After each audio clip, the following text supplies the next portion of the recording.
Stampede. And they're racing. Summer Swinger wins the start. Good speed from Sleepless Nights to the inside, and the debuting Brewhouse now takes off. Brewhouse out of the gate second last, and in about 10 strides opens up 1.5. Sweet Secret is next to the inside. Then it's Sassy Banker, 7 behind the fellow debutante. After that, Sleepless Nights now back second last, and the one in last is Thunder Island. The one in first is Brewhouse, and Brewhouse is brewing up some speed, approaching the top of the stretch. The lead is 3. Summer Swinger continues to plug along nicely to the outside of Sweet Secret. Sleepless Nights running on 12 out of it, and they have a quarter of a mile to go, and they're chasing Brewhouse, who still has that pretty white face in front. Brewhouse drifts well off the inside. Now Summer Swinger darts down to the inside. After that is Sweet Secret and Sleepless Nights, and Brewhouse has put their backs against the wall, and she is gone. Brewhouse, just one look, that's all it took. 2-6-3 in the opener.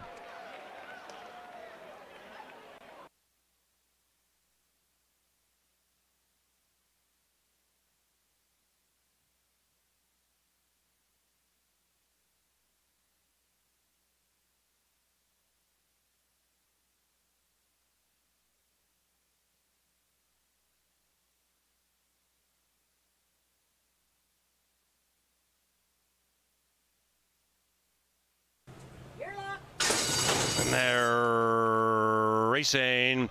Natural Chill is in search of 2 in a row, and at 6-1 shoots to the lead. Here comes the Hammer with Harry, moves into second. Then it's Riviera Champ rolling up to the outside, and right behind the leaders, here comes the Hammer, was in tightly, so Hernandez takes that one to the outside, gets in the clear, but lost about a length and a half. Last Martini smashed down to Even Money, is 6 lengths from the lead into the inside of Behaving Myself, and Shattered Dreams is 9 lengths from the lead. Up the barn side they go, and it is Riviera Champ leading it by a set of black blinkers, pressured by Natural Chill, and the trainers trying to sweep the double. After that, here comes the Hammer to the outside of Last Martini on the move. Right behind them is Behaving Myself. That's the gray, 6 out of it, and 1.5 clear from Shattered Dreams. And now they head into the far turn, and not much change with the exception of Natural Chill chilling on the lead by a neck. Riviera Champ re-engages. Last Martini still right there, but being shaken up. Here comes the Hammer, also scrubbed on hard by Hernandez. Behaving Myself's heading the wrong way, with Shattered Dreams about 8 lengths from the lead. And up top, 5 and 6 are locked in battle. It is Natural Chill to the inside of Riviera Champ. Last Martini trying to leave him punch drunk. Here comes the Hammer, has to do a lot. Behaving Myself running on 3 lengths out of it with Shattered Dreams. Into the final 125. Last Martini grinding. Last Martini bet down to Even Money. The People's Choice lives up to the hype. 3-6-1 in race 2.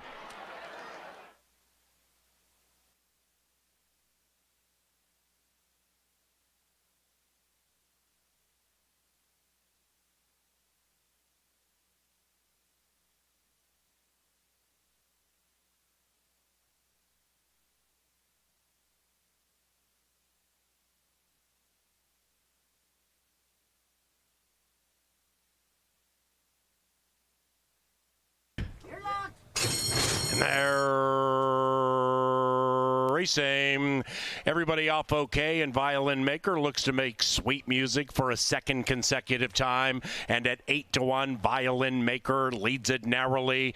Kids Inheritance right alongside that one. Outside of that is Club Mesquite, just to the outside of Go for Gold. Then it's Knievel looking to get Evil from 2.5 lengths out of it, and about 4 lengths clear from Will to Be Lucky. That one's to the inside of the White Horse, Light Cruiser, and in last is Tio Blas. Around the corner they go, and it's a dawdling early pace over the good going, and establishing said slow pace is Violin Maker and Neck. Kids Inheritance held tightly right alongside. Outside of that, Club Mesquite 4 wide. Inside of that is Knievel, sequestered but good to go. Go for Gold is 5th, but a very close 5th, 4 lengths from it. And behind that one, Light Cruiser is making a mid-race move to be 6 from the lead. Covering up Will Will to Be Lucky, and T.O. Blas still in touch with the field, about 8 lengths from the front. And up top, Violin Maker and Kid's Inheritance are locked in battle. The Kid has yet to be asked for run. Violin Maker being pushed on by Lara. Behind them is Club Mesquite. After that is Go for Gold. T.O. Blas running on from behind, but 8 out of it. Kid's Inheritance, Violin Maker. They lock up with Go for Gold, tracking 2.5 out of it. Then it's T.O. Blas to the outside of Knievel. Nearly 3 astern into the final 150. Go for Gold inside Violin Maker. Kid's Inheritance between them. Go for Gold. Kid's Inheritance. Go for Gold. Violin Maker. Holy cow, what a great finish. Tight finish, but a great finish.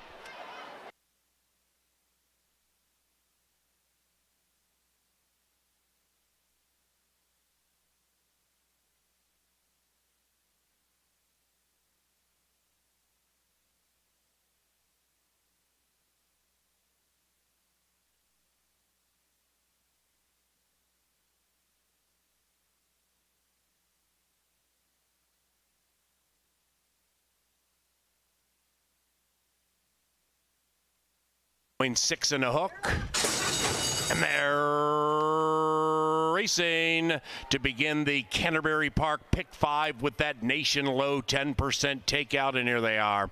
Time Heist made the start this time, and Time Heist is right up by the lead, overtaken by Cannonball Coming. The No Cows Steam brought some speed from Golden Gate Fields. After that, Finding Silver currently accepting the bronze. Behind them, Bold Minister looking to win 3 in a row, 7 out of it. And to the inside of the 7, Shotgun Rider. The one in last is Hattie's Jewel. The rider's trying to win 3 races on the card and would have to do so from 9 out of it. Time Heist puts the nose in front, badgered by Cannonball Coming. Finding Silver's getting an elite trip if good enough, and behind that, Bold Minister to the inside of Shotgun Rider. And then we come back to Hattie's Jewel, now double digits from the lead.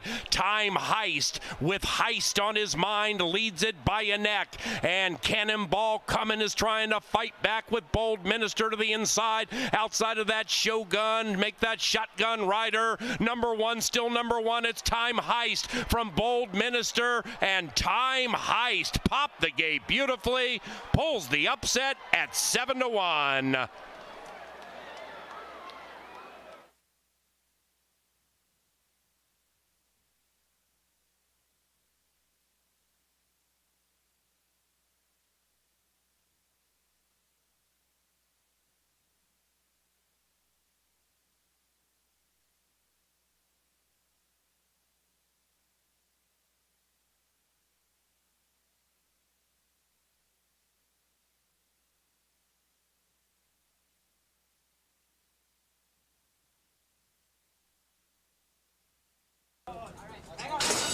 And they're racing, and they all made the 5th on time. Honor Strike strikes the lead with Hernandez at 8-1. Whiskey Plank came out firing, and so did Mr. Cougar to the inside. Delft Blue wide around the turn, but right in the thick of it, 4 lengths out of it, as Honor Strike picks up the tempo, opens up by 1.5 lengths. Where'd the day go? That Minnesotan is 7-8 lengths from the lead to the outside of Mystifier. Then we come back to All Ablaze, and All Ablaze is about 10-11 lengths from the lead into the inside of Marquee Ride. Up the barn side they go. Race 5, Canterbury Park. Honor Strike opens that lead to 3. It's Honor Strike from Whiskey Plank, and Whiskey Plank is 2.5, 3 clear from Mr. Cougar to the inside of Delft Blue, and Blue's looking to get in the black. Where'd the day go? Shoved on, 10 out of it. Mystifier next to the inside. Marquee Ride needs to give more to the outside of All Ablaze, and Honor Strike and Harry trying to take them wire to wire. Honor Strike leads it by 2.5. Whiskey Plank continues to plug away, hoping that 5 walks the metaphorical plank, and they are about 3 lengths clear from Mr. Cougar to the inside of Delft Blue, and it's Honor Strike still showing the way but slowing down. Whiskey Plank attacking, cutting the lead from a half to a neck to a nose, and there he goes. Whiskey Plank takes off and gets the money in race 5. It is 8 and a tight photo for second between 5 and 2.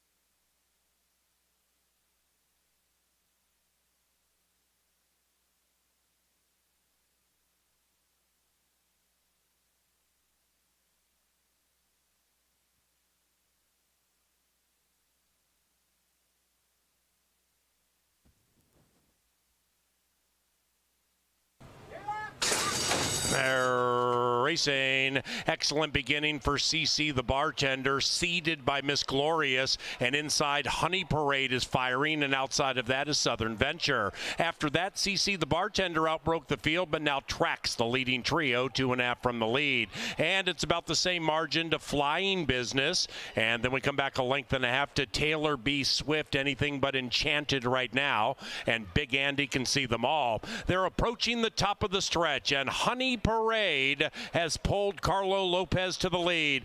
Honey Parade leads it with a quarter of a mile to go from Miss Glorious. After that, CC the bartender about 7 lengths from the front to the outside of Taylor B. Swift, still having an opportunity to shake it off. Honey Parade battling it out with Miss Glorious. Taylor B. Swift surging inside. Outside, CC the bartender. Honey Parade, Taylor Swift, and Miss Glorious. Honey Parade gets the money at 6-1.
Ladies and gentlemen, please rise as Miss Carrie Hinsley leads us in our national anthem. Oh, say, can you see by the dawn's early light what so proudly we hailed at the twilight's last gleaming, whose broad stripes and bright stars through the perilous fight o'er the ramparts we watched, we're so gallantly streaming, and the rocket's red glare, the bombs bursting in air, gave proof through the night that our flag was still there. Oh, say, does that star-spangled banner yet wave o'er the land of the free and the home of the brave?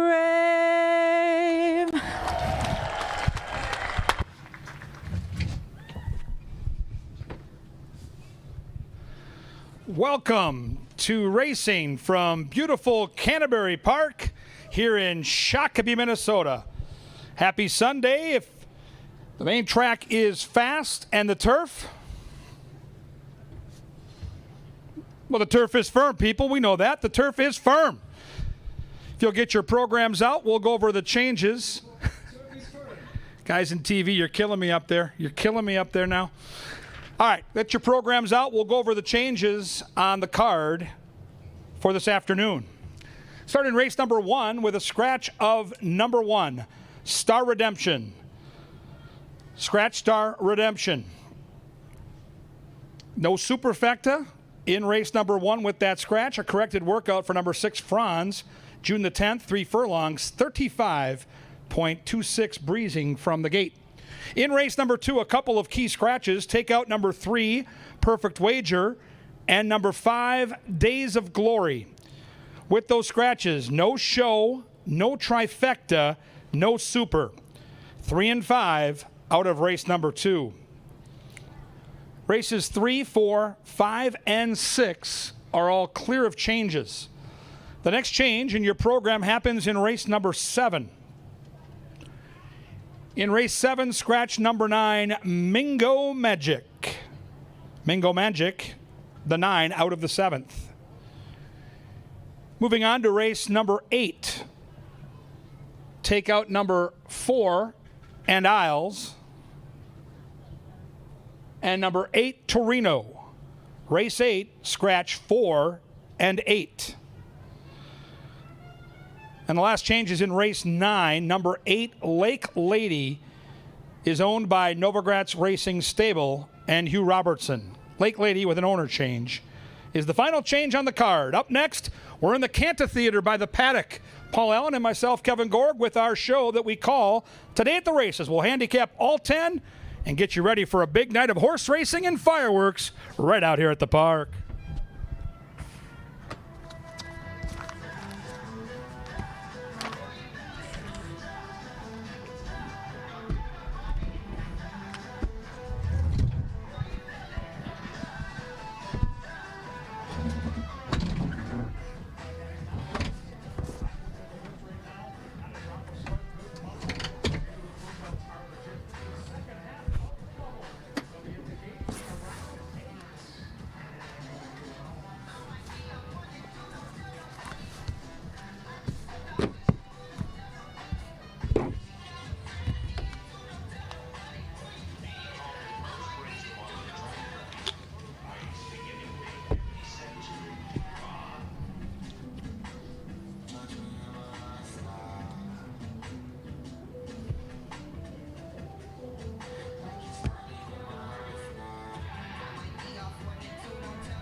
Hi. He loves listening to you, and he replays all your.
Well, good afternoon and welcome to Canterbury Park. I'm the analyst here at the track, one of them anyway, Kevin Gorg. I'll be soon to be joined by our track announcer, Mr. Paul Allen, the voice of the Vikings. It's one of our favorite days of the year, and do note that every day Paul Allen is down in the jockey's locker room leading a prayer service. So he kind of gets down there as the announcing is starting, and then he gets up here in time for the show. And so Paul will be with us momentarily. Welcome to the track. Couple of things. On a night like this, it's going to be unbelievable. The fireworks are great, but we're going to have 15 to 20,000 fans. So I'm going to give you some advice early on to help avoid the clomp later. The lines are going to be extraordinarily long.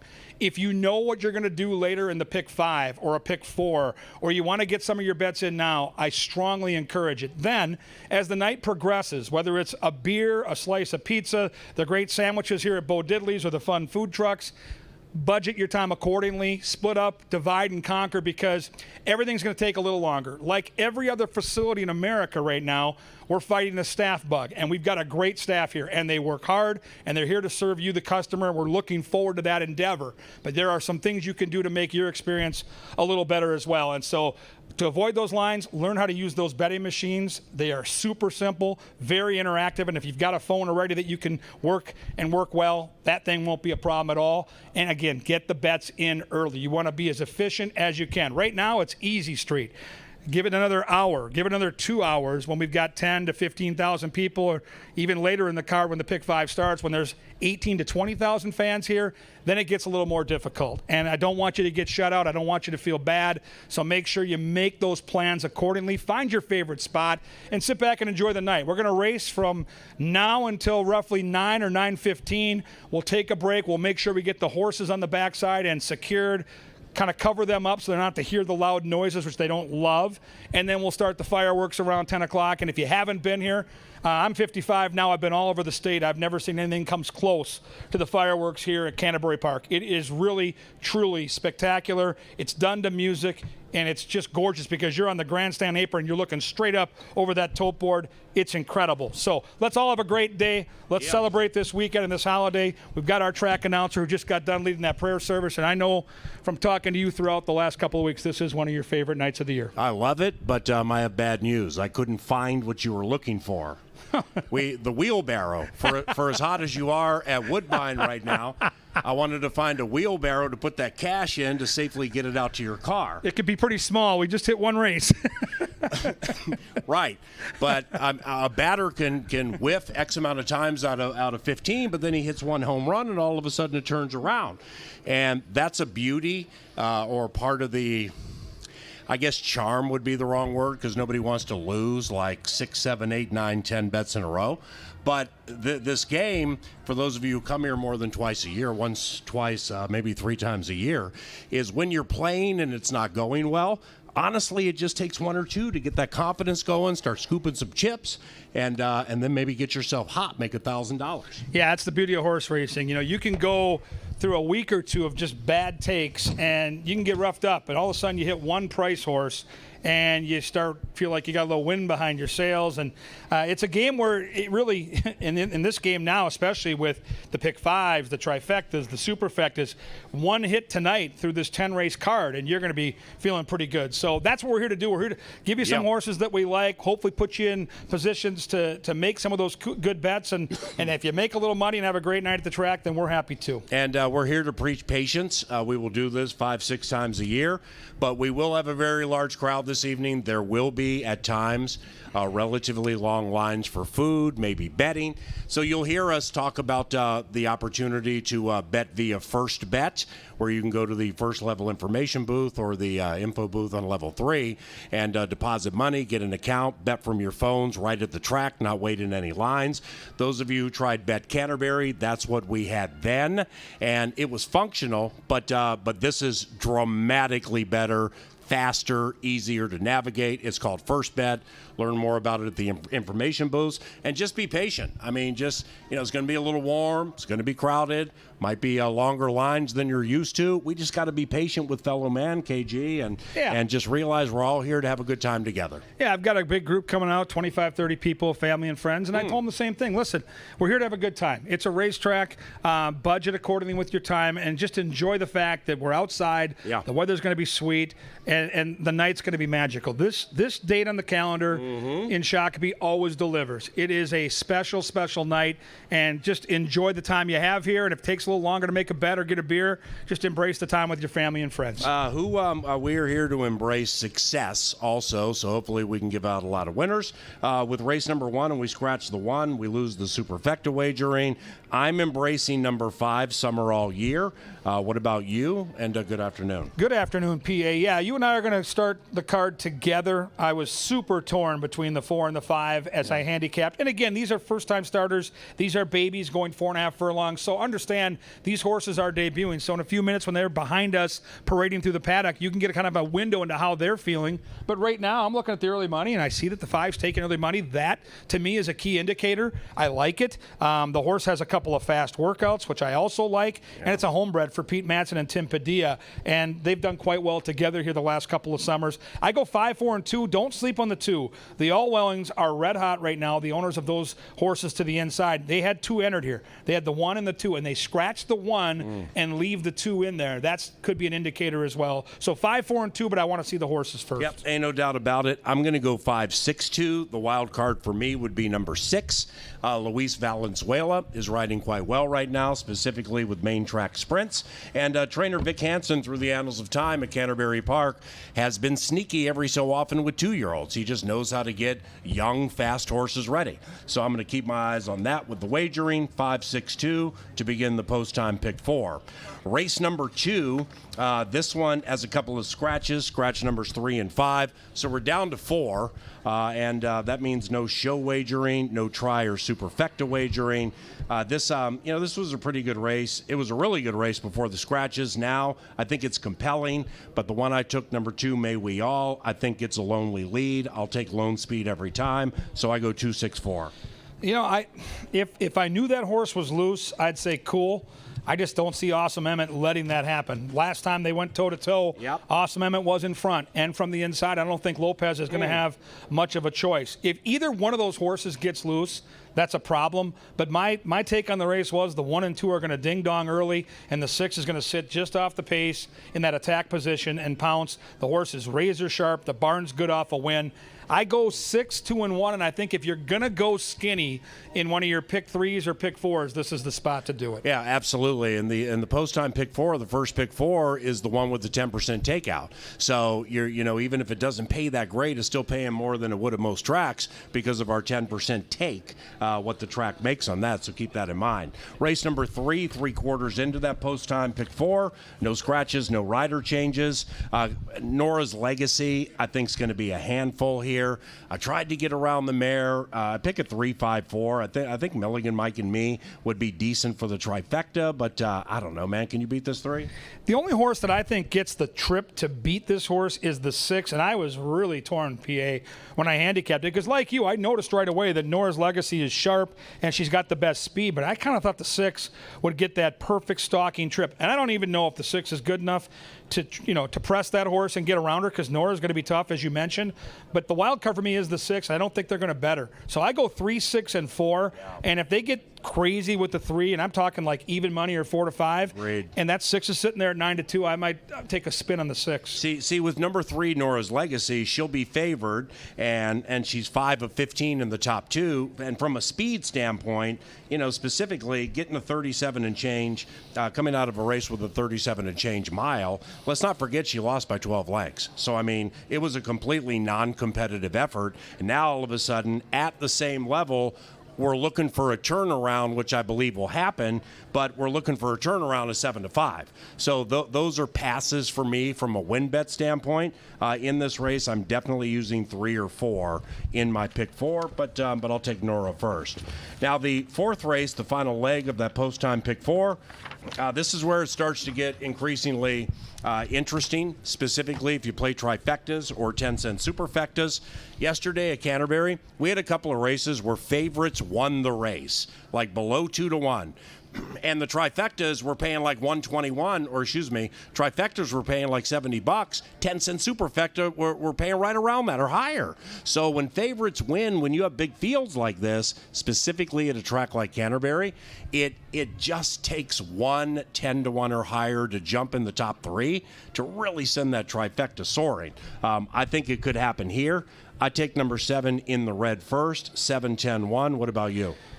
Man, I love this race. Of the early sequences of races, this is bar none the best value race. If you do tries or supers, this is the place to kind of key in on. I was torn between the 1 and 7 for my price horses. I'm with you, however, on this 7. I like horses stretching out from 5 furlong turf dashes to 7.5 furlongs. And the 7 is super competitive right now. The stretch out makes sense. I love a Rose and Wine later on this card. This horse ran 3rd behind that one last time, and I get Harry Hernandez, who can sit just off the pace and pounce. The 4 is obvious to me. I think the 4 ends up going favored because of that big speed figure last time and is a must use, but don't sleep on the 1. Right. 1 is a layoff horse. It's a Minnesota bred that we haven't seen on a track since November, but the workouts are there. Bridge Mahan is such a crafty pilot. I go 7-4-1, and I'm going to put both the 1 and the 7 in my supers and try to make that thing pay. Yeah, I'm on the 7 in the red, but like from a trifecta and or superfecta standpoint, here, number 5, she's wonderful. All right, Constantino Roman has come here from Chicago because Hawthorne closed. He's winning races, and he's a very talented rider we've seen in the upper Midwest for many, many years. I don't know much about the trainer, but I look at the 2 races on the turf, and the horse was 8-1 in one of the races, just had disastrous trouble. Then, for whatever the reason, went into a $42,000 allowance race, and now comes down to $16,000 claimers. By the way, picked up a $4,200 check in that race where she was way overmatched at 43-1.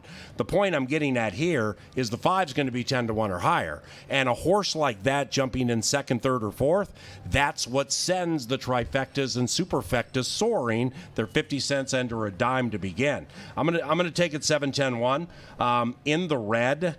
Just ran a good 3rd behind a Rose and Wine, and comes out of a couple of optional claimers that are a click higher than this. And I just have a lot of respect for trainer Wade Rarick, 3rd off the layoff, stretching a horse out. Harry got a victory yesterday, been slumping a little bit, and when Harry, when jockeys like Harry Hernandez, Luis Fuentes, Lindy Wade, some of our riders who ride most of the horses and for the better barns, when they get hot, look out. So if Harry gets hot, look out. And I think he's going to get the money here, close to the lead. I pick it to 7-10-1. That number 10, Daigle, if she didn't have that 10 post, I might have taken her. Race number 5, no scratches. Heavenly Gazebo looks to win 2 in a row. And for these claimers, they are going 5.5 furlongs. Morning line favorite, Ruby's Red Devil. Fellow Minnesotan, Holding Tight is 2.5 to 1. KG said it upstairs when we were exchanging picks. He thinks it's one of those two. I took the 6. He and Angela took the 3. What are we going to do? I'm torn between a couple of horses. The 3 and the 6 to me should dominate this race, and I just, in the end, think the pace just might be too much for any of the speed horses because the 1, the 3, the 4, who's a mare taking on the boys, the 6, they all have early speed. I'm looking for a closer, and I get one in Ruby's Red Devil. Beeler's Barn is heating up. They had a couple of wins. We talked about that yesterday, that they were sitting on a good day, and they came to it and got it done. Third off the layoff, ton of speed. This horse made an eye-catching move last time. I think that Ruby's Red Devil will come get the money. 3, 6, and 1. And it's 6-3-5 for me. Holding Tight with that speed is going to be on the outside, and he's shown throughout his career that if it's hot on the early pace or really all the way into the final football field, he can persevere. Now, he doesn't always win, but he doesn't like fold and lose by 10. So third off the layoff, Lindy on the back. I'll try that one. Might make a little win bet if I get 3 to 1 or higher, but I think that's a reach. Race number 6. This begins the 50-cent take 5. Only a 10% takeout.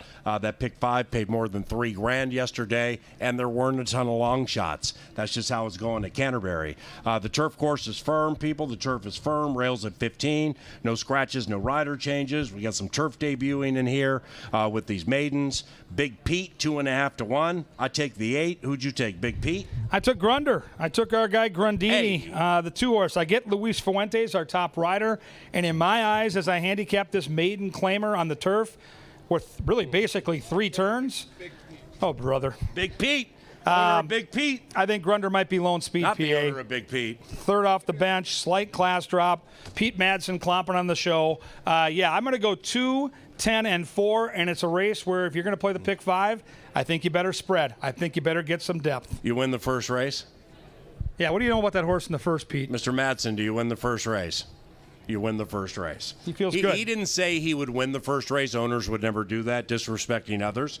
But we've just known Mr. Madsen long enough where you don't become one of the leading owners at Canterbury by, like, showing your poker hand on your face. I just looked at him, and I saw pocket aces. I'm doubling my bet on number 5 in race 1. There we go.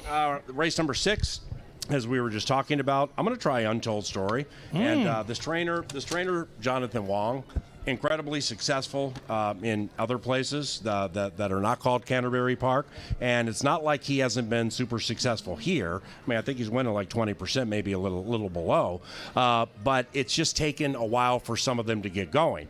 Now, Untold Story, I happen to like quite a bit because there's a hidden angle here that may not come to pass because past performances at times are not indicative of future results. Untold Story comes out of a maiden race. Comes out of a maiden race where the final time was 1:35.3. Now, granted, the horse lost by 13 and didn't exactly, wasn't the most vivacious effort by the horse in the final 25, 30 yards. If that horse runs that race again and picks it up just a little bit, then I think the time's going to be faster than what I've seen from any horse in this race messing around at a mile at like 138 high change, 139, 140. So I think there's better for Untold Story. Comes out of a race that went faster than any of these horses have seen. And I think Harry's going to heat up here. So I'm trying to get 5 to 1 to make a win bet. I take number 2, Grunder, second, and number 7, Aries Reigns, third. Now, race number 6, my son Derek Allen, who works here, he's a bartender. I think it's called the Bud Light Gardens or something. It faces the winner's circle right outside here. He's going to come down and call this race with me. My son calls races with me from the winner's circle every so often. We're going to do that race 6. After race 6, jockey Ruben Fuentes, who got injured a couple of weeks ago, had vertebrae surgery just last Monday.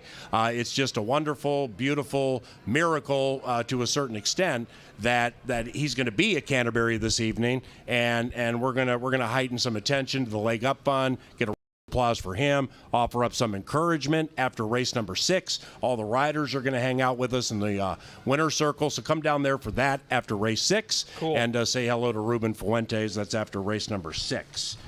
To the 7th race, and in this one, scratch number 9, Mingo Magic.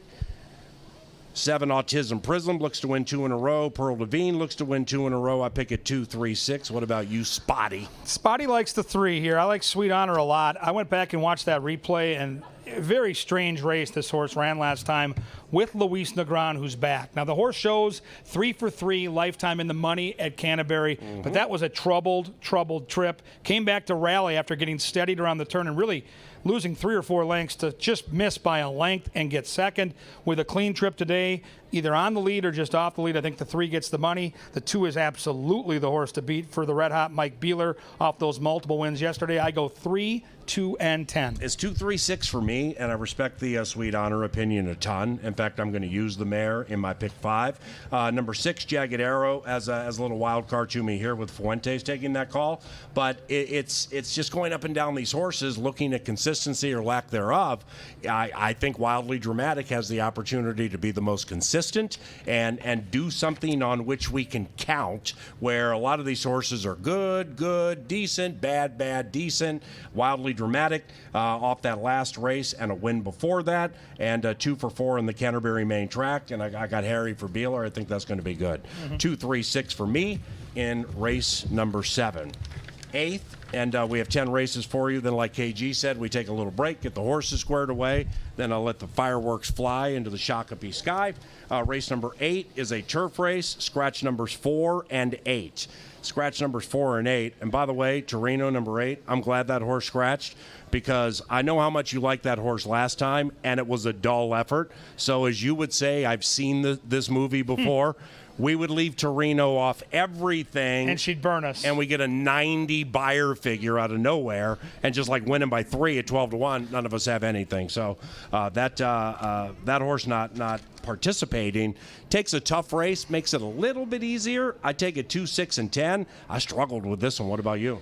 Yeah, I was very intrigued by the 6, who comes out of the Curtis Sampson Oaks and ran a pretty sneaky good finish. I mean, horse finished 8th, which looks ugly, but from the 10 hole, chasing those fractions with that really cool horse that Castellano rode, only getting beat by a couple lengths, looks pretty good in this spot. I think they're going to bet the 6. I'm all over the 10, especially with Torino out. The front is hers. She loves Canterbury, and I get it. She's a claimer. There are horses in here that have Face Stakes Company, Allowance Company, so I understand that from a class perspective, she's a little bit up against it, but this is her backyard. This is her racetrack, and the front is hers if Luis wants it. I think she gets loose, and I think she wins. A Rose and Wine for me, 10, 6, and 5. Yeah, see, this race it's causing me torment, because I've picked a Rose and Wine the last 2 times. I've bet on her each time, and she's like my early 2022 favorite horse of the season. She's a cool horse. She wins, and I cash when I bet on her.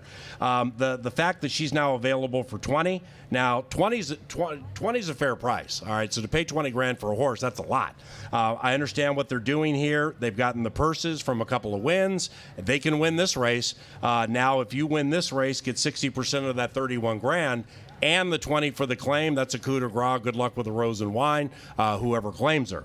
The problem I'm having here with the Rose and Wine is when I watch back the race, it just got a lot more competitive and dicey late in the race than it did the previous time. Now, she's all heart, and she really fights. Her regular rider, Ruben Fuentes, again, will be here today. Obviously not riding her. Luis riding the horse. That's no slouch. She's our leading rider. So I pick it 2, 6, 10. I'm making a win bet on the 2, and I'm riding an absolute hashtag by Philly Faith here. This I Am the Boss. She's 4 years old. She's won 3 of 6 races. She broke her maiden at Glitzy Gulfstream Park. That's pretty much the only place she's run. Now, she runs a race or 2, and then she's gone for like 6 to 8 months. So she's a fragile filly. When she comes off those layoffs, she's good to go. I mean, when they race her off a layoff, she's at her peak. After that, hide the women and children. So I think I'm going to get I Am the Boss at a good price and in a good situation here with inside speed, which she's going to have. There's a lot of speed, but she can sit off a little bit too. I think I Am the Boss for Timmy Padilla. I think she's going to be sharp, and because of that, I'm only using two, maybe three. 2 or 3 in my pick 5. Definitely the 2 and the 6. But I am betting to win on number 2. The ninth race, I pick at 586. We got no scratches. 586. Reposado stopped badly last time. I got Harry Hernandez on like 19 wins today. And this Lake Lady, Mac Robertson rides who? Eduardo Gallardo. Like yesterday, Mac Robertson rode who? Nick Goodwin. They got it yesterday. Was that the funeral was that the wedding is today the opposite of the wedding? We'll see.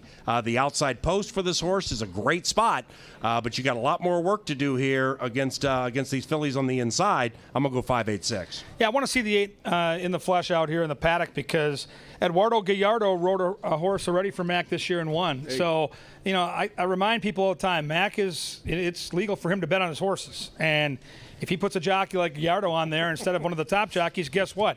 He gets 4-1 instead of 5-2. You can do the math. So I'm going to include the horse in my pick 5. I'm going to take a look at the horse in the paddock, but I think the 5 is going to be tough. All that being said, Reposado is so fast. 21-1. Wow. Last time on the front. There's nobody in this race on paper that can go with her early. I think she's loose. I think she's gone. I go 5, 6, and 8. And let's go with a below-the-surface handicapping angle. Hardcores may or may not appreciate. Dio's here. He's here today. All right. Now Robertino Diodoro is one of the better, more successful trainers in the country. He doesn't have as many horses here as he has in the past. He's not as here as frequently. He's not on site as frequently. He had one named yesterday, one who ran yesterday. The Honey Horse. Honey Parade, I think the name was. That one prevailed at 7-1. Not saying he's like, a talisman and touches legs and all of a sudden they run faster, but he is the trainer and the one who runs the operation. He's on site and he's picking up some wins. So I think Reposado got a little tired last time. I think that filly's going to hold on a little longer here. 5-8-6 for me in the 9th. And we wrap it up with race number 10. There should be a rather prohibitive favorite in this race, trained by Joel Burnt and ridden by Luis Fuentes. Those are near leading connections. Joel's right there with Mac atop the trainer standings. Luis is the leading rider. I like that one. What about you? I was torn between the 4 and the 1. I think the 4 is the horse to beat. The blinkers go on. Second career start. We get it. I don't know who goes with the 1, man. I just don't know who goes with the 1. I think this 1 is loose, and I still think speed is good. The 6, to me, is the wild card in the race because the 6 can cause just enough of an issue, but that's a claimer. This is a special weight horse, third off the layoff with Harry, and like you, I believe Harry Hernandez is sitting on some wins here today and tomorrow, so I go 1, 4, and 5. I think that Livingston horse is going to show some speed with the Q, eyes flying by. I mean, you have some pass speed from early this season and last year, and Kovacs is going to have to giddy up from the inside, or the other horses are going to kind of come down on him, and that's a less than advantageous trip. So I get what Kevin's saying here. When I said Midnight Royal prohibitively favored, second choice on the morning line. I mean, it's the people tied to this barn, they bet, whether it's the owners or whatever, and then prices generally go down. So I do believe the 4 will be favored. 4, 5, 1 for me. Be patient today. Make your wagers on all Canterbury races well in advance of the races, if at all possible. Enjoy the beauty of the park. We have live music. We have excellent activities for the kids. We have a new food spot with impeccable sandwiches called Bo Diddley's. Those of you who have tried it in Eden Prairie, it's the same Bo Diddley's. Fantastic. And enjoy your stay at Canterbury. Thank you very much for joining us. Don't forget CanterburyPark.com to learn more about the second half of the season. For KG and everybody in TV, I'm Paul Allen. Good luck. The baby.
And the horses are on the track for this afternoon's first race. Welcome to Canterbury, everybody.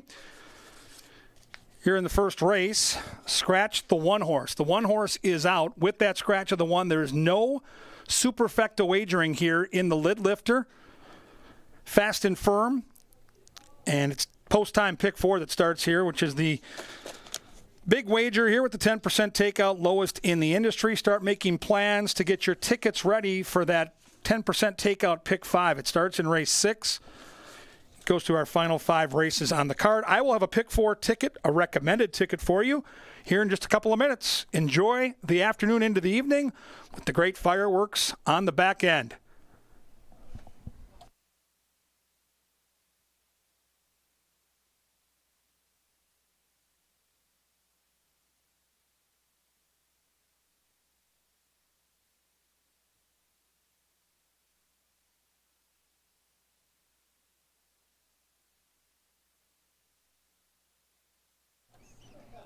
All right, fans, Kevin Gorg with you from the studio up in the press box, getting ready for this post-time pick 4. You need 4 consecutive winners, and you can see the ticket cost is derived from the multiple horses that you use on said ticket. It's a great opportunity to make hundreds, maybe thousands, by not having to bet much. This is a $30 investment.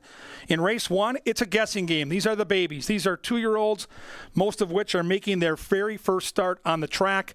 We have nothing to go on other than breeding and connections, and I'm going to use 3 horses, the 2, the 4, and the 5. The 5 is my top pick, but again, it's a first-time starter, so it's hard to know what to expect. In race 2, I'm going to use 2 horses, the 2 and the 6. It's a small field, so I'm going to get skinny there and just use a couple. Same thing in the 3rd.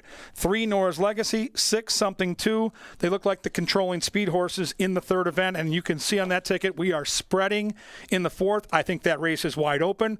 I think a long shot will win. In the 4th race, I go 1, 4, 7, 9, and 10. It's a $30 ticket, 2, 4, 5, with 2, 6, with 3, 6, with 1, 4, 7, 9, 10. We urge you to make your wagers early throughout this afternoon into the evening. If you can use the betting machines, definitely consider doing that. Welcome to Canterbury. Be patient. Enjoy a great night. They'll be at the gate for the first race in roughly 3 minutes. It's the post-time pick 4. You can't win it if you don't get in it. Good luck.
The 2-year-olds have reached the starting gate.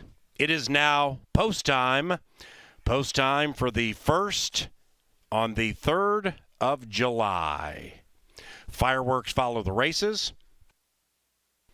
Thanks to everybody for coming out early to Shakopee. Those of you watching and wagering off-site, welcome to Shakopee, Minnesota. Fast main track, firm turf course. The post-time pick 4, which begins here, has a nation low 10% takeout. Our pick 5, which begins middle of the card, that also has a nation low 10% takeout. So national players, not super familiar with what we do at CBY. One thing is we provide the player with better payouts. Good luck.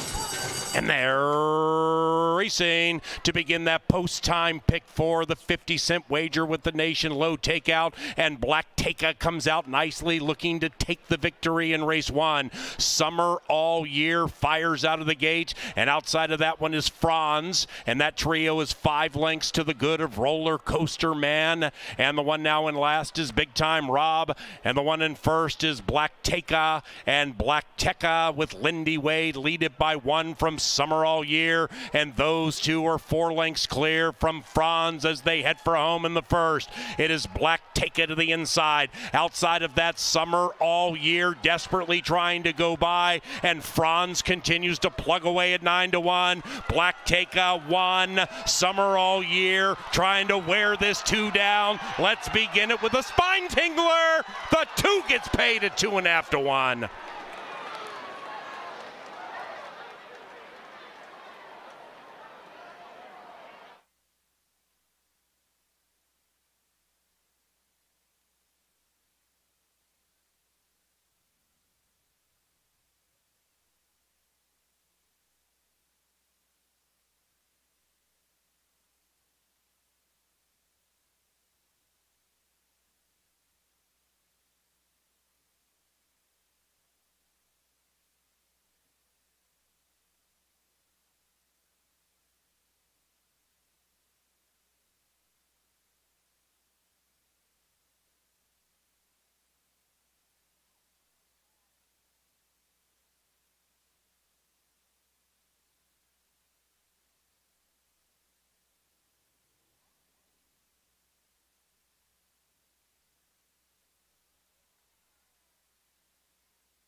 Number 2, Black Taka ran first, 2.564 in an eye-popping 52.33.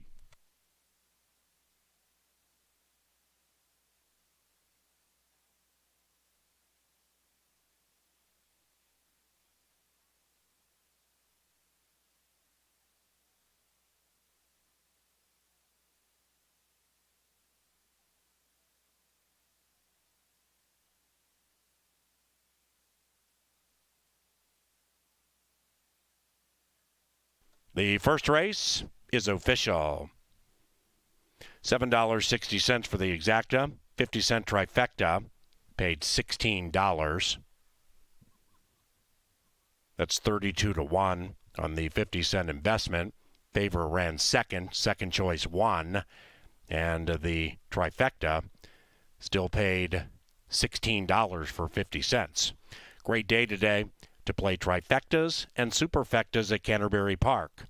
Trifectas entail the top 3 finishers in a race, superfectas top 4, and the superfectas, which begin race 3, only 10 cents to start. The second race is about 20 minutes from now. Scratch numbers 2 and 5, relegated to 4. No show, trifecta, or superfecta wagering in race 2. We welcome our featured groups to July 3rd racing. That includes the Sampson family and friends, the Valerius family outing, the Fongsvat party, Jeff Larson, Temco and Cargill, and those with the Wild Rose Hunter Jumper Derby, and the Thatcher 4th of July celebration. Welcome to the park. Into the winner's enclosure, Black Taka, and Canterbury Park's Salt of the Earth, he is Lindy Wade. The winning owners, Al and Bill Allwelling. The winning trainer, Gary Shear. Racing at Canterbury, provided in part by Atomic Data, Appalatos, Bud Light, Seltzer, Cutwater, Dark Horse, La Marca Prosecco, Fairfield Inn and Suite Shakopee, Gallagher, and Greystone Construction. The American Legion Auxiliary Shakopee Unit Number 2 is giving out poppies in honor of the armed forces all weekend at Canterbury. So please show your support and pick up a poppy for a charitable contribution. All proceeds benefit veterans programs.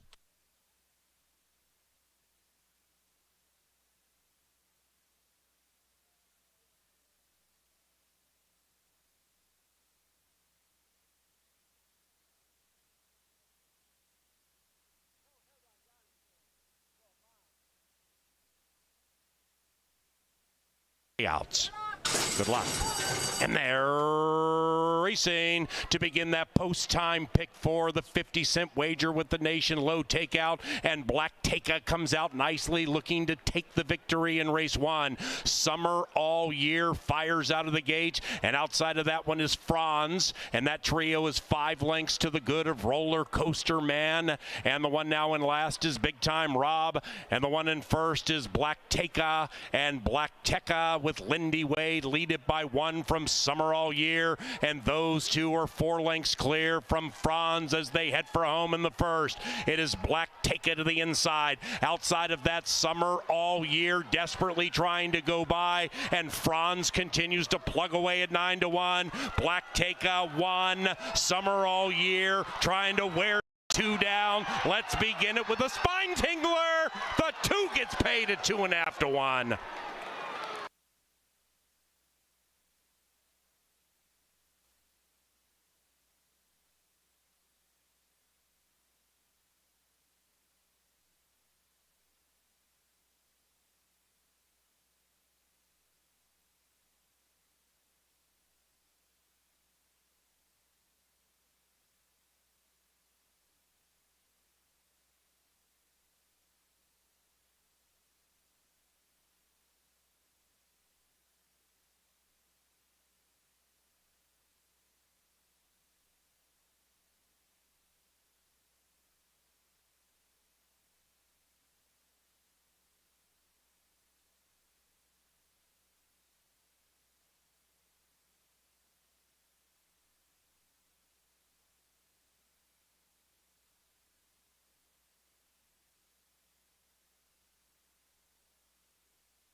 Well, the Sunday card starts with a smile upset as Black Tika, the first-time starter for Mr. Gary Shearer, gets the lead early, and Lindy Wade does the West. He's champion jockey here last season, and the Allwellings, those familiar orange and yellow silks, well, they're red hot. We watched them up in the press box about an hour and a half ago win a big stakes race over in Toronto at Woodbine. Special plates there, big racetrack, and big money. So congrats to the Allwelling brothers as they get a win north of the border, and they get a win here in our first race. Now in race number 2, a couple of key scratches.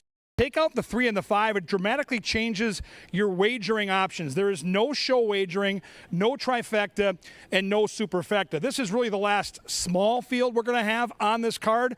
As the day progresses, the fields get bigger and the betting opportunities get more bountiful, but just 4 horses here. So the way I play a race like this is maybe a win bet, maybe you do a daily double. The other cool underrated wager at Canterbury are those rolling pick 3s. Now you need 3 consecutive winners, but if you like a horse here, you can single that horse, try to hit 3 straight, and try to make some money. Let's get the contenders out of the way here. It's only 4 horses, not a lot to talk about, but it's a very evenly matched group. And we'll start with one of my favorite horses on the grounds. Number 1 is Awesome Emmett. Such a cool horse. He's a 9-year-old. He's been doing this for a long time. This is career start number 60. So we just watched a race where nobody had started, and here's a horse making his 60th career start. He has 10 wins, and guess what? 6 of those 10 wins are here at Canterbury. He's quick out of the gate. He's got some guts. He knows how to run at this track, and he'll be out there early. Awesome Emmett is 7-2. The other speed in the race is right next door, and that's Luis Fuentes on the Minnesota bred, number 2, May We All. Another horse that loves Canterbury. 8 career wins. 7 of the 8 wins this horse has in his racing career are here at CBY. They both like to go early. If either one gets loose, I think they're going to be tough. But the way I handicap the race, I think they both have to go. And if they hook up, they might be vulnerable late. We'll see how that plays out.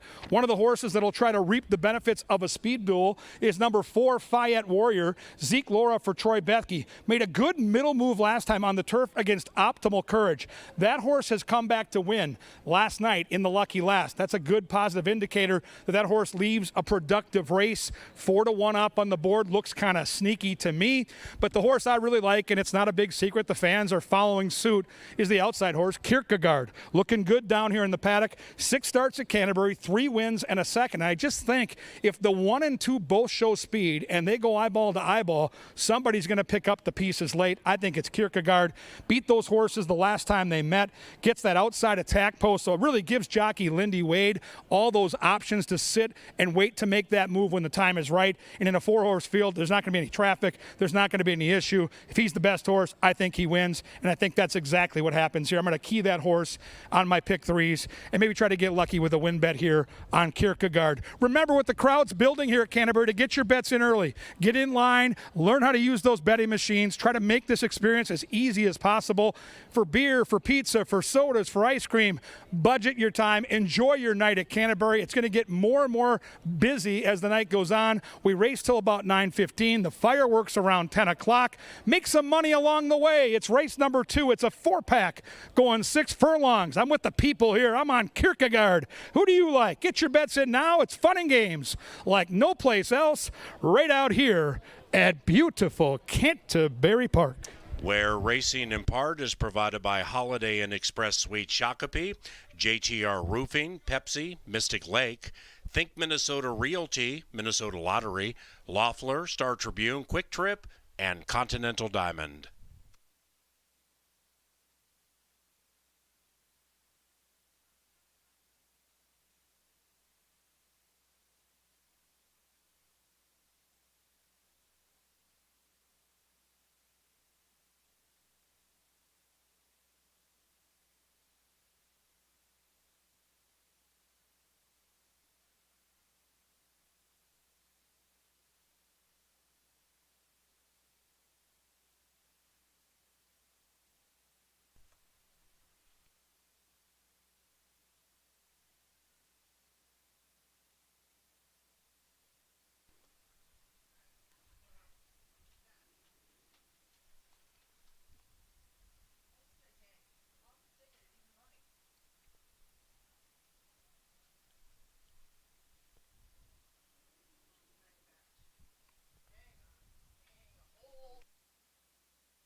Ladies and gentlemen, the best bugler in horse racing resides here in Minnesota at Canterbury Park.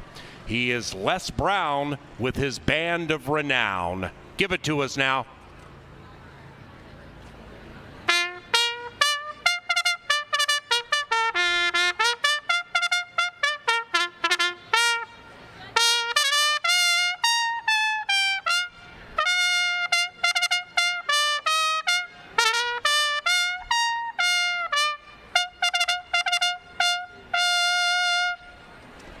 Big round of applause for Sir Leonard Dykert. Way to go, Lynn. And happy 4th of July, buddy. To the racetrack for the second, scratch numbers 3 and 5. Thus, we have no show, try, or superfecta wagering. And the first race, make that the second race with 4 of them, 6 minutes from now.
They've reached the gate. It is now post time. Racing at Canterbury, provided in part by Atomic Data, the preferred IT solutions provider for our racetrack. Kierkegaard, 4-5 and favored. Get a horse back. A quartet for race number 2. Here they come. You're locked. They're racing. May We All, Awesome Emmett, and Fayette Warrior pop nicely. It's Fayette Warrior to get the lead. Kierkegaard last, but only 2.5 lengths from the lead. And the pace battle ensues between Awesome Emmett and Fayette Warrior. May We All to the inside of Kierkegaard as the 4 dash into the far turn. Race 2, July 3rd. It's CBY and Awesome Emmett and Carlo Lopez pull clear nearly won. Fayette Warrior, that rider won a couple of times yesterday, talking about Zeke Laura. That one is in second with Kierkegaard on the move 3 wide. May We All right behind the leading 3. Lindy pushes the button on Kierkegaard and he's responding. May We All and the leading rider closing in, looking for room, and that room opens on the inside, and May We All looking to take advantage of it as Kierkegaard seizes command, and Kierkegaard has taken the lead from Awesome Emmett. May We All from off the pace trying to run down Kierkegaard. After that is Fayette Warrior, but Kierkegaard provides the rider with a double sweep. It's an easy win for Kierkegaard, who's won 2 in a row.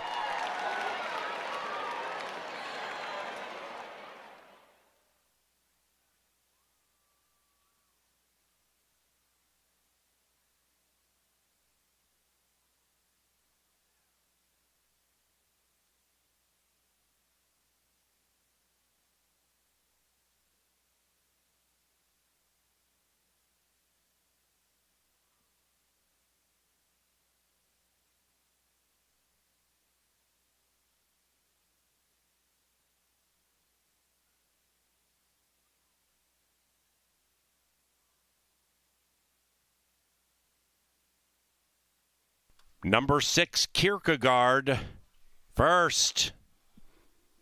6.214 in 110.82. The winner, Kierkegaard, claimed. He is switching barns. The price tag, $7,500. The new trainer, Carl Broberg, for Rocket Wrench Racing. Victor claimed $7,500. Broberg, Rocket Wrench.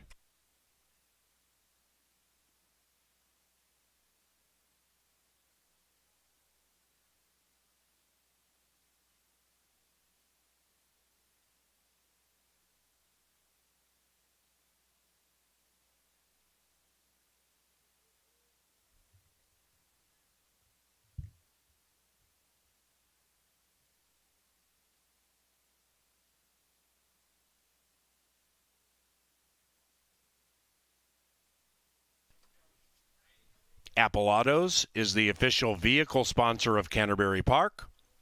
Year after year, we thank Apple Autos for CBY sponsorship.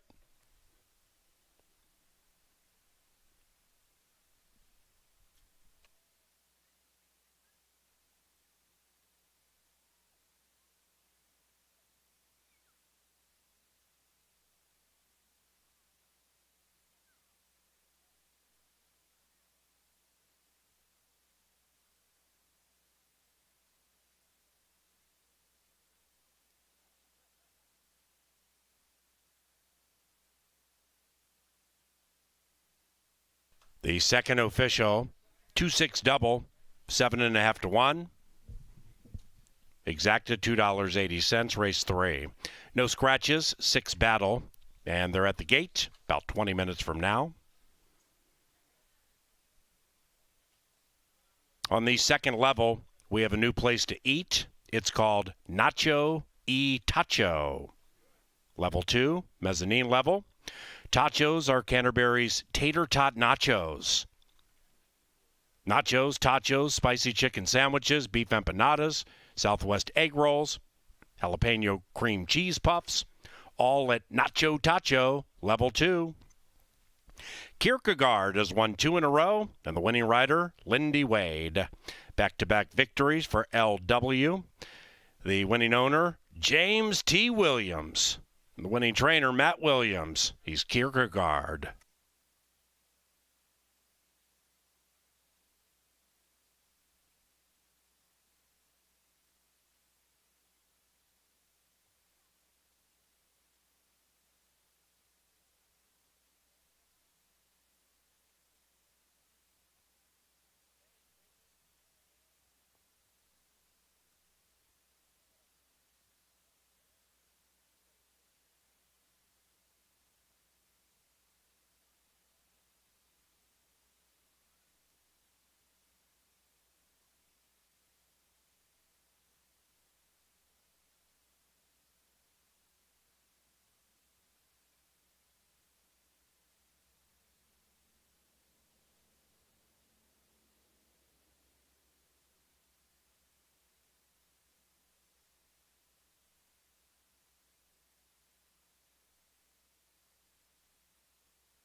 They're racing. May We All, Awesome Emmett, and Fayette Warrior pop nicely. It's Fayette Warrior to get the lead. Kierkegaard last, but only 2.5 lengths from the lead. And the pace battle ensues between Awesome Emmett and Fayette Warrior. May We All to the inside of Kierkegaard as the 4 dash into the far turn. Race 2, July 3rd. It's CBY and Awesome Emmett and Carlo Lopez pull clear nearly won.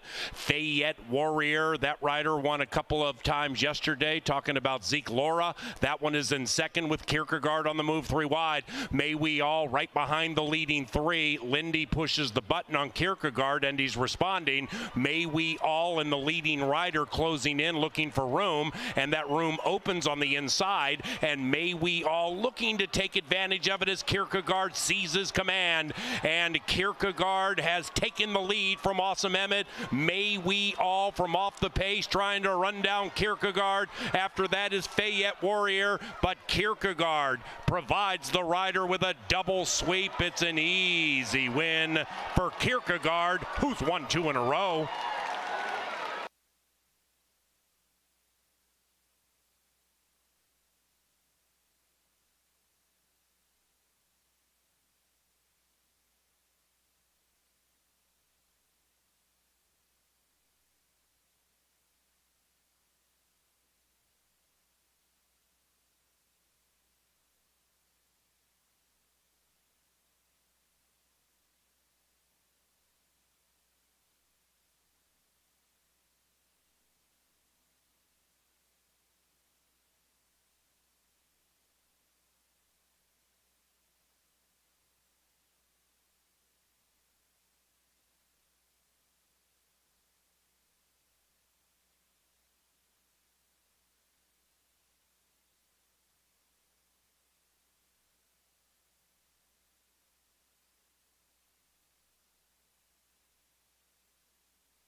We're back in the paddock for race number 3. The power play is coming up after this, so I will be down here for Kevin Gorg for this one. We want to remind everybody, as this crowd continues to grow, and it will continue to grow as the night goes on, make sure that you make those bets early, get in line, and if you have access to your phone first bet wagering app, might want to utilize that option today, as those lines are going to continue to grow at the teller windows. Now, we have a field of 6 assembled for race number 3. They go 1 mile in here, and your 8-5 favorite at last check. Now 6-5 is Nora's Legacy. She's the 3, but we'll start on the inside with the 1 Mom's Pass. Mom's Pass is coming off the turf course, coming back to the dirt. The horse have been pretty consistent, getting checks, not wins, when it comes to going around on the dirt. 1 for 35 to be exact, but 15 second and third place finishes to go along with that. So if you are a vertical sort of player, this might be a horse that you could incorporate at a price, and she does have a little bit of speed to her too. I don't think that she'll have the lead, but I don't think that she and Miguel Royal will be too far behind, and Mom's Pass right now is on the board at 4-1. They haven't made their way out here quite yet. Might have a little bit of a delay before it comes up to race number 3. Now the 2 Full Speed Astern and Crystal Conning teamed up last time, but they were only going 6.5 furlongs. They go a mile today, and this filly should show a little bit more speed on the stretch out as a result. She kind of has the same sort of style as Mom's Pass to her inside, at least in recent history, and this one has been a very popular claim in recent times. Full Speed Astern only has started 8 times. The last 3 have been at Canterbury, and they just haven't been that great, so they're going to drop her to $5,000 after claiming her for 10 at the beginning of our meet on May 29th. So mixed signals with this one, but the price should certainly be right, as it is at the moment, I believe, at 10-1. 10-1, the price that you're going to get on Full Speed Astern. That's a little bit better than 2 of her 3 starts out here, so some things to like about her. Now, I did take Nora's Legacy on top. I think a lot of us took Nora's Legacy on the thought that she might be lone speed in this group, and Nora's Legacy trying to give a little early birthday present to one of her owners, Dale Shenian. Nora's Legacy has won 2 times, and both of those have been on this Canterbury main track. One of those was going a mile, and this filly again does like to stretch her speed out, as she did the last time that we saw her in the winner's circle on August 24th of last year. That was a very well rationed ride by Rye Eccleberry that day. He was her pilot for a couple of those good performances last year, but now Luis will take over from Brother Ruben in the saddle, and she ran a good second too, back behind Reina Del Sur. She was favored that day, but Reina Del Sur got the jump on her on the front end. Looks like we have a shoe repair on the 2. That's what's causing a hold up a little bit. Full Speed Astern is getting a shoe repair out here. For those of you that use that as a handicapping angle, she is having a shoe repair down here in the paddock. Back to Nora's Legacy, though. Nora's Legacy, again, has had success going a mile on this main track, which she's done in her last couple. I mean, last time she just kind of got out there and stalked the pace, didn't make too much of a move, but she is much better when she's on the front end. That's what I thought would happen today, is it doesn't look like she's run into too many speedsters to her inside or her outside. Just a lot of horses that want to sit just behind her, and I thought that that would benefit Nora's Legacy greatly in this spot. Now, the 4 Pink Channel does not have a whole bunch of speed to speak of, but this one is making the biggest drop in class. Sophia will be in the saddle on Pink Channel, and she's coming off the turf course herself, just like the inside runner, and she is making, again, that big dip down from $16,000 claimers to this $5,000 level. They claimed her at the fairgrounds this winter. Thought maybe bringing her back up to this turf course, maybe might refine her feet, but Pink Channel just hasn't been in the same sort of form this year as she was last year, so perhaps the drop down will shake things up for her. The Olwellings having an excellent day thus far. They've won at Woodbine, they've won here, and they look to keep that streak going with Pink Channel on the drop. Right now she's a very fair 7-2. I didn't expect her to be at this price, but don't expect that to last. It'll probably drop by the time they get to the gate. Now, Milligan, Mike, and Me, the 5, is stretching out herself. This is going to be only, her 5th route, but the other ones were down at Oakland Park. We'll see what she has to offer on this track at this level, going 2 turns. She almost got the job done on May 28th. She stayed on the rail, had to be a little bit urged to keep up with the leaders. She kept coming at the winner and kept coming out the winner. Maybe the sort of indication that she would like a little bit more ground to work with, so she does get that today. They tried her at 6.5 last time. That wasn't quite enough. So, I mean, if you think that this filly runs that kind of race that she did 2 back, she's very live in this spot. If you think that she duplicates her race from last time around, maybe you go another direction. But right now you get 6-1 on Milligan, Mike, and Me. Sweetness 2, the outside runner, has run 2 turns recently, but she did it on the turf as well. Lots of moves from the turf to the dirt for this bunch, and Sweetness 2 is among those. She was 6th the entire way last time around, just kind of ran in one place. She was all in on the turn, and maybe that was just a little bit too much for her, so Sweetness 2 goes back to the main track, and she did break her maiden going 2 turns down at Oaklawn at the end of their meet on March 6th. Sweetness 2 has shown potential to stay close to the pace, too, and that might be very beneficial to her in this spot. So I did use her in second, but if Alonso Quinones gets aggressive and sees that Nora's Legacy is not going for it to her inside, this another candidate to go wire to wire in a field that kind of lacks a real distinctive pace setter. That's why I went 3, 6, and 4. They come out here into the walking ring. Remember, there is a shoe repair going on with the 2, so they'll be a little bit tardy out to the track, but you have about 8 minutes to bet this third race. Get to the windows now. Those lines are long. We have quite the crowd, and these fillies will head out to the track shortly for the third. The power play is coming up after the post parade.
Absolutely awesome. Len Dykert leads the horses onto the track for our third event of the afternoon here in the third race.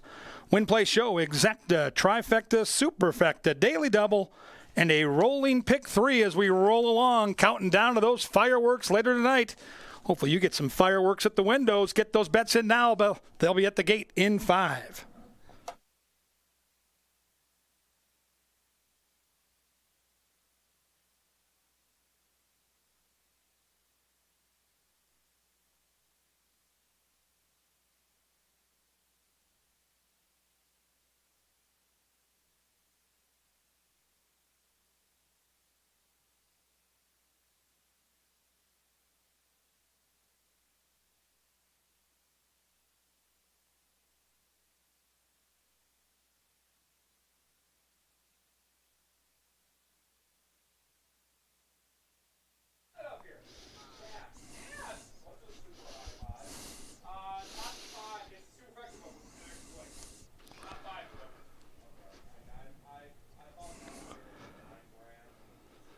Hello, fans. Kevin Gorg in the press box. We're getting ready for our power play special of the day. It's a horse I like to isolate that you can focus in on with your wagering, single in the pick 5 or key in the trifectas or superfectas, and let's make some money. It's in race 8, so we've got some time to prepare for this endeavor. It's number 2, A Rose and Wine. And let's take a look at some of the things that I really love about this classy Minnesota bred. Number 1, she loves it here at Canterbury. 5 starts on our turf course, 4 wins and a second. She's only raced 14 times, and she's done it the hard way, but she's banked over $105,000.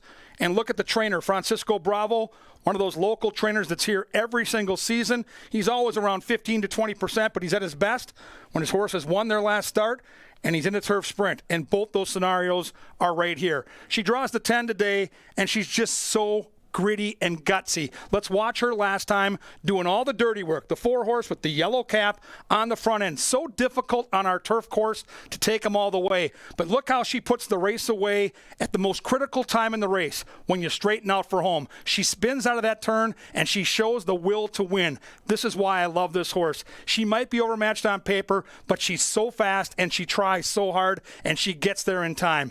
There's other speed in the race. She draws post 10. She's a claimer against horses that are dropping out of a stakes race, but guess what? She'll be on the lead. She's got Luis Fuentes on her back, and she'll get us the money. Enjoy.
They're at the gate, and it's post time.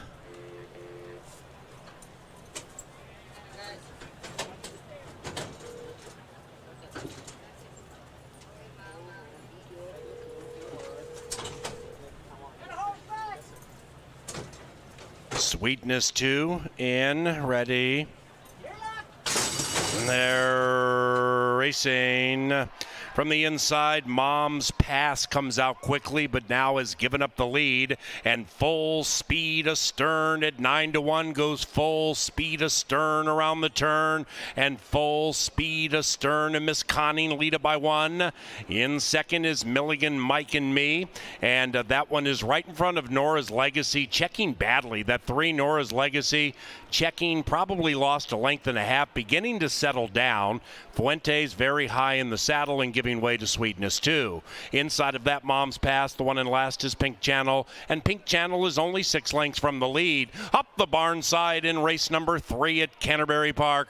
It is full speed astern with wire to wire on the filly's mind, and with a half mile to go, full speed astern, nearly 1.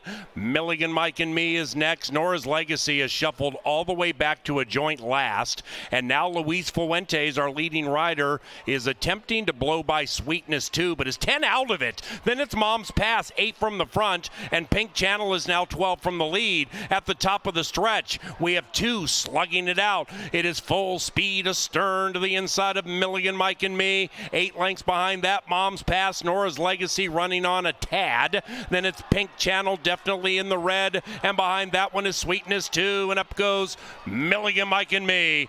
Milligan, Mike, and Me from full speed astern. Nora's Legacy now has her mind on running, and she's surging late as full speed astern drifts out, and Milligan, Mike, and Me, the longest shot on the board, has won.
Flame.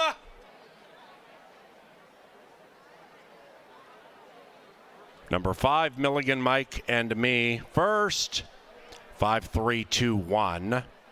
Number 4, Pink Channel, claimed $5,000. Trainer, Greg Eichen. Owner, Rick Tappy. That's a barn switch. Pink Channel, claimed $5K. Eichen, Tappy.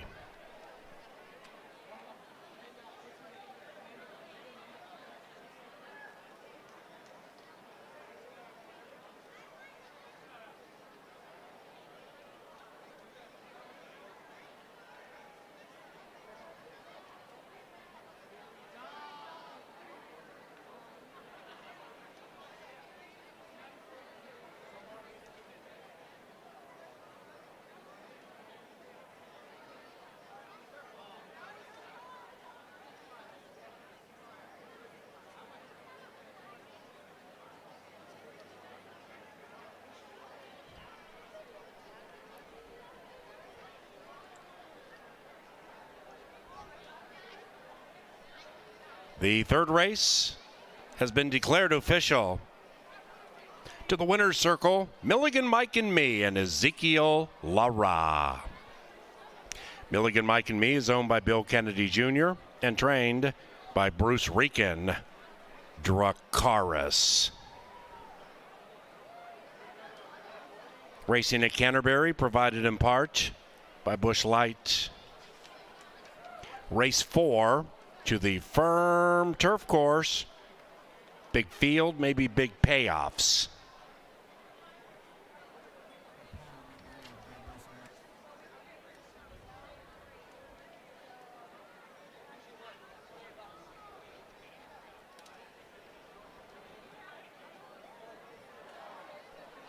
Ladies and gentlemen, gather around the winner's enclosure. Those of you on the grandstand apron for a celebratory July 4th moment.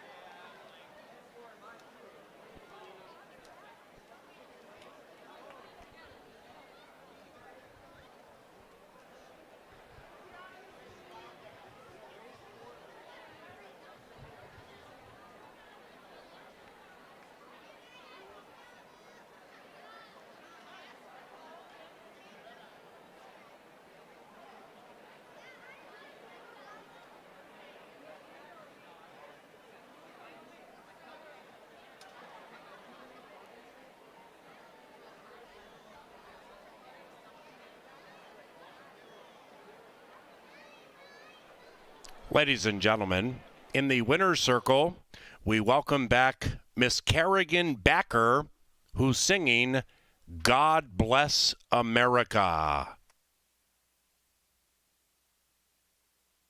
God bless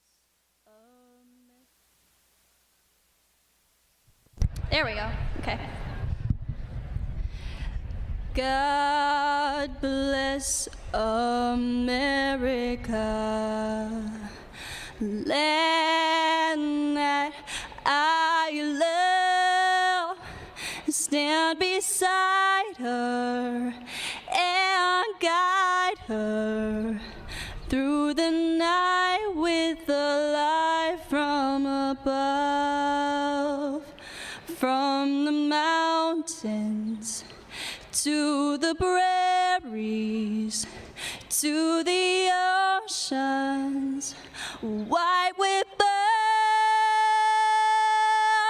God bless America, my home sweet home.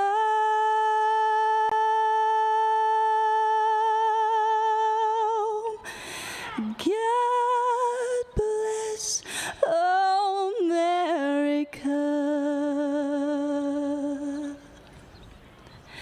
our home sweet home.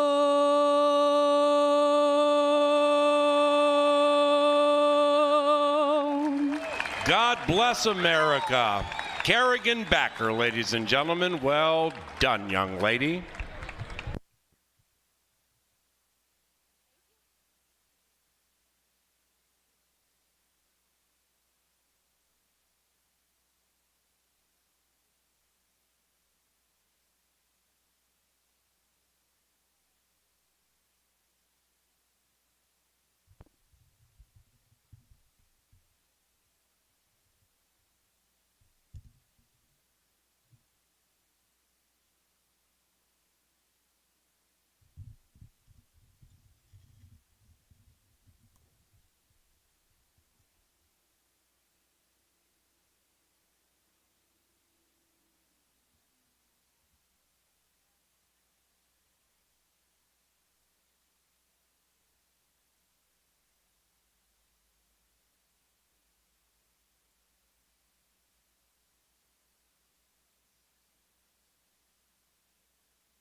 They're racing from the inside. Mom's Pass comes out quickly, but now has given up the lead. And Full Speed Astern at 9-1 goes Full Speed Astern around the turn. And Full Speed Astern and Miss Conning lead it by 1.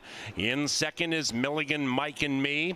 And that one is right in front of Nora's Legacy, checking badly. That 3, Nora's Legacy, checking, probably lost a length and a half, beginning to settle down. Fuentes very high in the saddle and giving way to Sweetness too. Inside of that, Mom's Pass, the one in last is Pink Channel, and Pink Channel is only 6 lengths from the lead. Up the barn side in race number 3 at Canterbury Park, it is Full Speed Astern with Wire to Wire on the filly's mind, and with a half mile to go, Full Speed Astern nearly won. Milligan, Mike, and Me is next. Nora's Legacy has shuffled all the way back to a joint last, and now Luis Fuentes, our leading rider, is attempting to blow by Sweetness too, but is 10 out of it. Then it's Mom's Pass, 8 from the front, and Pink Channel is now 12 from the lead. At the top of the stretch, we have 2 slugging it out. It is Full Speed Astern to the inside of Milligan, Mike, and Me. 8 lengths behind that, Mom's Pass, Nora's Legacy running on a tad. Then it's Pink Channel definitely in the red, and behind that one is Sweetness too, and up goes Milligan, Mike, and Me. Milligan, Mike, and Me from Full Speed Astern. Nora's Legacy now has her mind on running, and she's surging late as Full Speed Astern drifts out, and Milligan, Mike, and Me, the longest shot on the board, has won.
Welcome back out to the paddock. We see our first big upset of the day. Milligan Mike and me at a gaudy 13-1. Zeke Laura and a good guy, Bruce Reekin, one of the real nice guys here on the backside. Trainer gets back-to-back days with a win and does so at a price. Congratulations to those connections.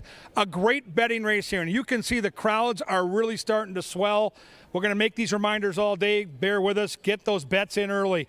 If you can, when we're out in the paddock here and we finish the analysis, get to the windows. Get to those betting machines. You don't want to get shut out. We're trying to keep everything on schedule for the big fireworks show later. And if you know who you're going to bet, don't wait till the end, because this is not a day where that's likely going to go well. And we appreciate your patience. We have everybody on deck. The entire staff is here to serve you. We hope it goes well. Let's try to find you a winner and one of the best betting races of the weekend. Seriously, turf racing is awesome out here. We'll start with number 1, Imminent Threat. This is one of the long shots that I like in this race. I think this horse gets a great trip. Now, the question mark is the layoff. We haven't seen her since back in November at Remington Park. But this Minnesota bred loves this turf course. She has a couple wins here. The inside is always a place to be on the turf, and you get a good jockey too in Jermaine Bridgeman. I'm going to take a quick peek over my shoulder.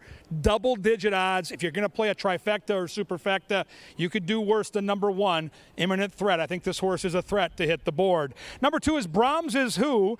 Carlo Lopez gets the call, and a big-time win last time out. It was on dirt. It was against softer competition, but she did it the right way. She won by 5 horse lengths. That's big in this game. Now we'll see if she can validate it. In her career, she's tried the turf 5 times, has yet to hit the board. So that remains the question mark for me here today. Number 3 is Stylin' and Profilin'. Cool name here for Clinton Stewart. The jockey is the lovely Kelsey Haar. And if you're new to Canterbury and you're a part of the Girl Power team, she's a female jockey that wins for size over the winter at a place called Oaklawn Park. She brings in long shots. Keep that in the back pocket. Kelsey Haar, very good rider and someone you want to look at on long shots. This horse should be rolling late. Is 0 for 7 on the turf, but has hit the board in 3 of those 7 tries. So keep that in mind for the bottom part of your trifectas and superfectas. If there were no odds involved and we're just picking the most likely winner, I would pick the 4, Sarginelli. Alonzo Quinones gets the call here on this 5-year-old mare for Canterbury Hall of Fame trainer David Van Winkle. She's got a good closing kick. She's second off the layoff. She ran against a tough field last time when she was defeated by Let's Skedaddle. Let's Skedaddle would be odds on against this field. So she's in a good spot. Now, it's a big field, and she's 7-2. But I think if you're going to key a horse in your exotic wagers, she is the most likely horse to be there at the end. I respect her immensely. Sarginelli is still almost 4-1. Number 5 is She's Wonderful. Ramon gets the call here for the Miller gang in from Chicago, and we have seen Chicago shippers do very well on our turf course here in the last couple of weeks. They just shut down for the summer at Hawthorne Park, and those horses are showing up, and they're doing well. So here's a sneaky long shot for you at 8-1. Number 6 is Philly Wins. Luis Fuentes is our top jockey here at Canterbury currently. Gary Shearer, such a great conditioner, winning at plus 20%. He won the first race already today. This horse has early speed in a crowded field. That can be a weapon. And let's see, yeah, the 6 horse just looks beautiful down here in the walking ring. On a warm day like this, don't want to see too much sweat, don't want to see too much over exertion, and this horse is very calm and cool, looking good down here, is Philly Wins. My top pick in the race is the 7 horse. I like the price. I don't love the price. 10-1 morning line. We're getting bet. We're 5-1 right now. That's in the red. Harry Hernandez is a new jockey to Canterbury. He won the Jocks title out in Arizona. He's an excellent rider. In the last couple of weeks, he's kind of slowed down a bit after taking Shakopee by storm, but he hinted yesterday that he's going to get back on a roll, and these guys are like any other athletes, whether it's Minnesota Wild players or jockeys, they're streaky. I like Harry here. I like the 7. Number 8, Curious Ingy. Zeke Laura looks to go boom, boom with long shots. This horse, 9 career turf starts, 5 for 9 in the money. 9 is Pluma. Lots of speed with Chironis. Speed can be a weapon in a crowded field. I like the 9 to hit the ticket here. I'm using the 9 in my tries and supers. And then the 10 horse is Daggle, 3-1 morning line with Tony Rengsdorf and Lindy Wade. Another horse that makes a bunch of sense, but boy, that post position, no bargain from what I can tell. Best betting race of the early part of the card, turf racing, 7.5 furlongs. Race number 4, get your bets in early. Head to the windows, it's almost time. Race number 4 coming up, coming at you next.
Fourth race of the day will take off in 7 minutes. We have a full field headed for the turf going 7.5 furlongs. Good luck if you're alive in our post time pick 4. Your current favorite at 3-1 is number 4, Sergeant Ali. Win, play, show, exacta, trifecta, superfecta, double, and pick 3 wagers all available in the 4th race. Before we get to it, though, we have a couple things to do down here in the winner's circle. First, I want to remind you of some upcoming events here at Canterbury. We're not that far from unicorn and llama races on July 10th. You can enjoy unicorn and llama themed crafts, face painting, as well as other family day activities on July 10th. These magical fuzzy creatures will take to the track between live horse races. The Taste of Canterbury is coming up again soon. To get a taste of the first one, or even if you did and you want to come back and enjoy more. On July 9th, enhance your live racing experience with our second event, the Bourbon and Whiskey Smokehouse. We bring you everything from smoked meats and mac and cheese to a flambe dessert station with a classic taste of hot cinnamon bourbon apples served a la mode. This is all combined with American whiskeys, bourbon, and more. It's in the Triple Crown Club, and participants get a one-of-a-kind culinary experience to go along with their night of racing here at Canterbury Park. And remember, the Twin Cities Summer Jam is coming up at the end of the month, July 22nd through 24th. It's happening here at Canterbury Park. You can see iconic artists like Blake Shelton, Kane Brown, Nelly, and more. You're not going to want to miss it. Get your tickets at tcsummerjam.com.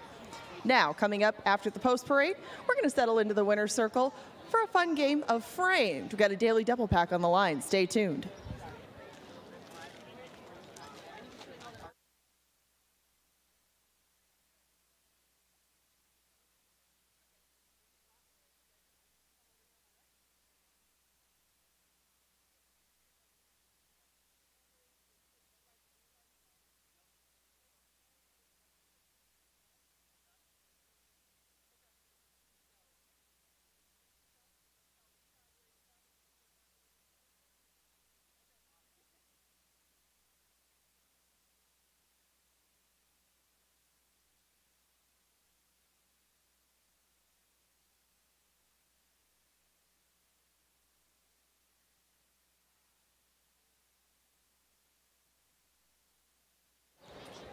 As promised, back here in the winner's circle, we're going to play a quick little game before race number 4.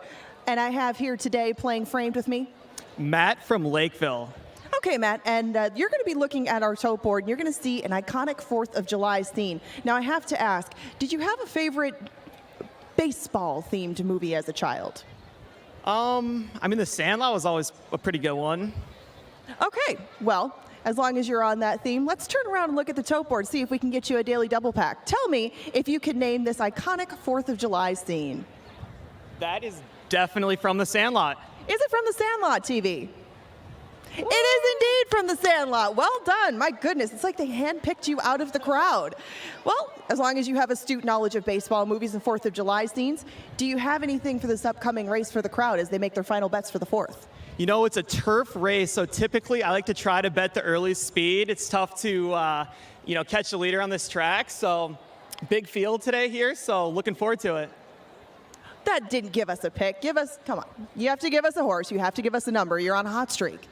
I mean, I'm liking the 10. We'll see if he can get out in front. Could be anyone's race. Okay, I like the way you're thinking. He's on a winning track. He likes Daigle. Make your winning bets now. You only have 4 minutes left for the 4th. Good luck. Is that good?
The horses are approaching the starting gate.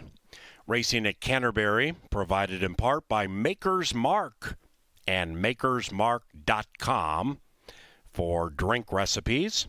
We also thank Holiday Inn Express and Sweets and Shakopee. Special rates for Canterbury fans. Holiday Inn Express, about a mile from the racetrack.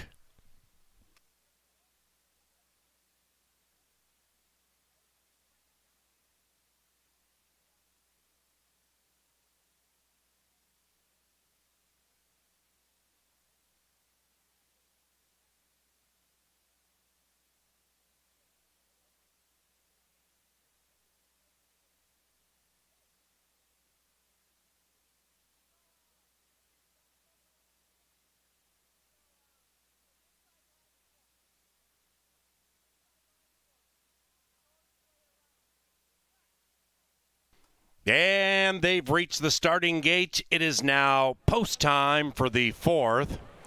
We'll have a turf race here on a firm course. Race number 4, closing that post time pick 4. And the longest shot in the field won race number 3. So good luck if you have tickets closing this post time pick 4.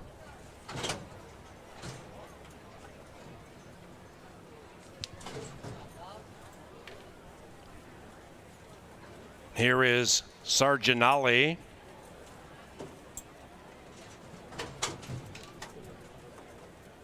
She's wonderful. To the inside of Philly Wins. Looking to win 2 in a row. Makes her turf debut. Pluma has gone in. Daigle, make that 3.5 to 1. Sarginali, 2 to 1. Daigle, last in. And here they come. Good luck. And they're racing in the Mark Irving Fluorescent Shoes Classic. And Daigle pops out of the gate beautifully to the outside. Pluma with Chirinos is showing terrific early speed. And Pluma at 11 to 1 puts the pedal to the metal around the turn and opens up by 2. Lindy coyly gets Daigle down to a safe spot from that 10 barrier and is a length and a piece clear from Sarginali.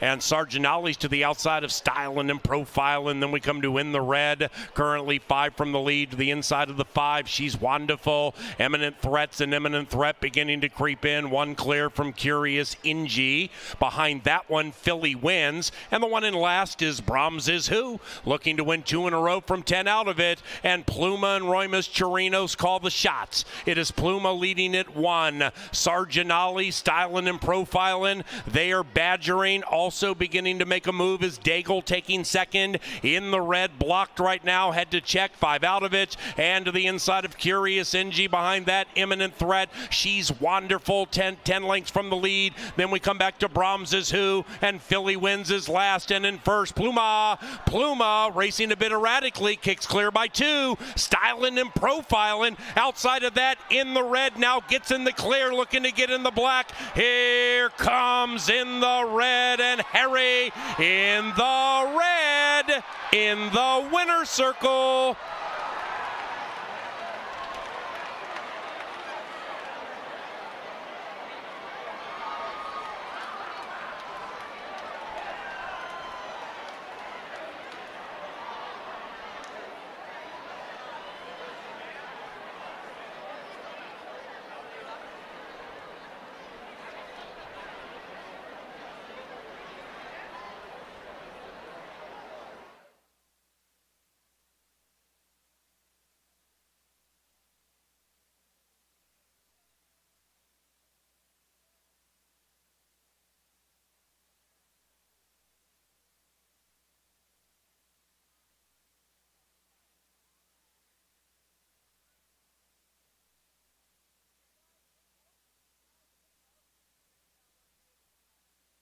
Number 7, In the Red, first. 7, 9, 3, 1.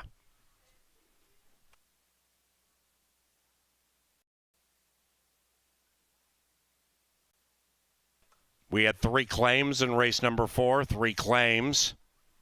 397 piece in that 4th. Number 1, Imminent Threat, claimed by Mac Robertson for Melanie Barra Anderson. Number 4, Sarginali, claimed 16,000. Gary Shear is the owner-trainer. And number 6, Philly Wins, claimed 16 grand by trainer Carl Broberg for End Zone Athletics. 3 claims. Philly Wins, Broberg End Zone, Sarginali, Shear, Imminent Threat, Mac Barra Anderson.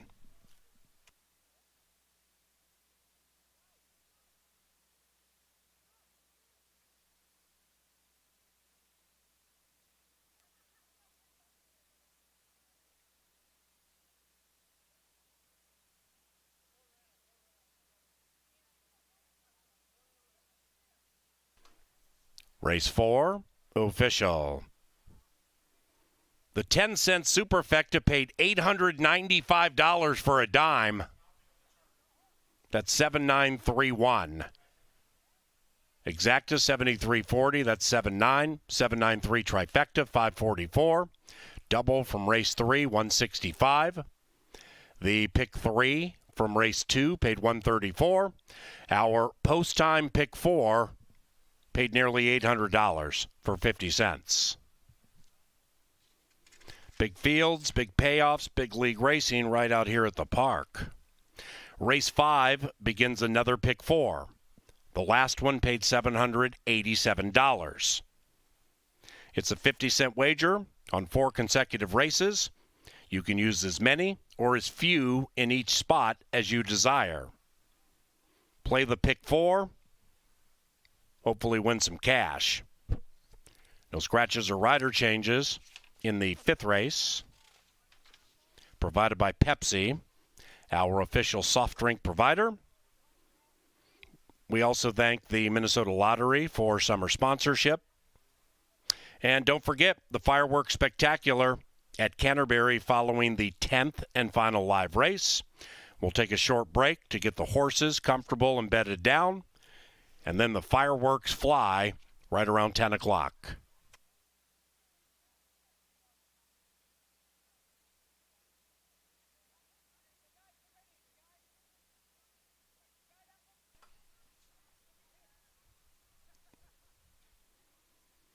To the winner's enclosure in the red, here's Harry Hernandez. The winning owners, Purple Rose Ranch, and the winning trainer, Wade Rarick. This mare is in the red.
And they're racing in the Mark Irving Fluorescent Shoes Classic.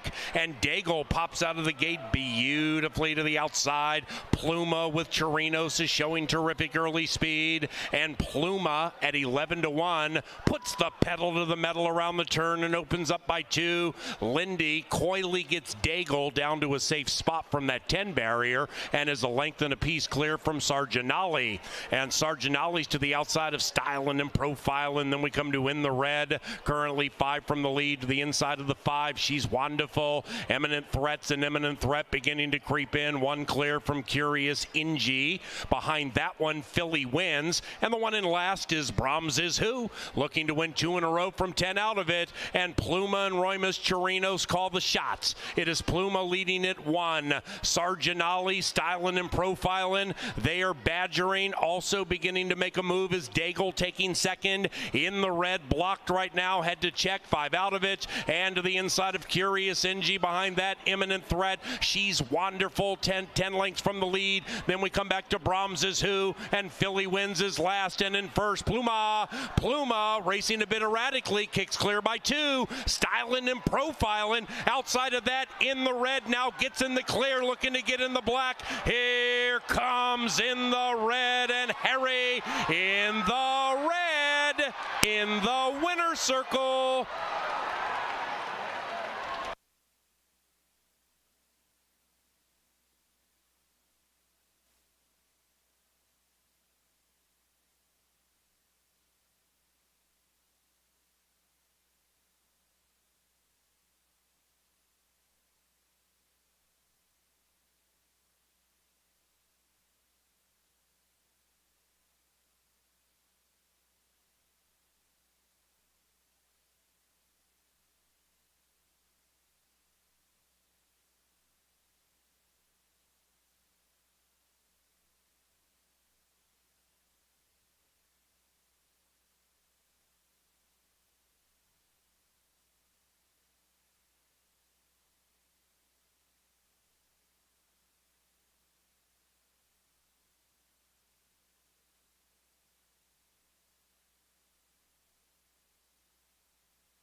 4 lengths clear from Franz as they head for home in the first. It is Black Take It to the inside. Outside of that, Summer All Year desperately trying to go by, and Franz continues to plug away at 9-1. Black Take a 1. Summer All Year trying to wear this 2 down. Let's begin it with a spine tingler. The 2 gets paid at 2.5-1.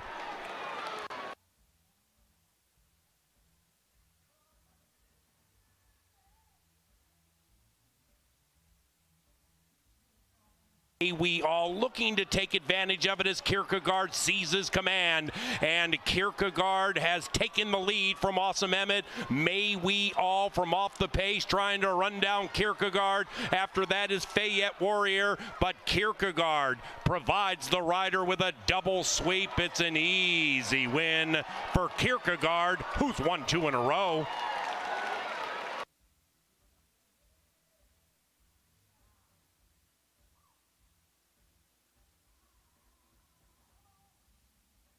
Mom's Pass, Nora's Legacy running on a tad. Then it's Pink Channel definitely in the red. And behind that one is Sweetness 2. And up goes Milligan Mike and Me. Milligan Mike and Me from full speed astern. Nora's Legacy now has her mind on running, and she's surging late as full speed astern drifts out. And Milligan Mike and Me, the longest shot on the board, has won.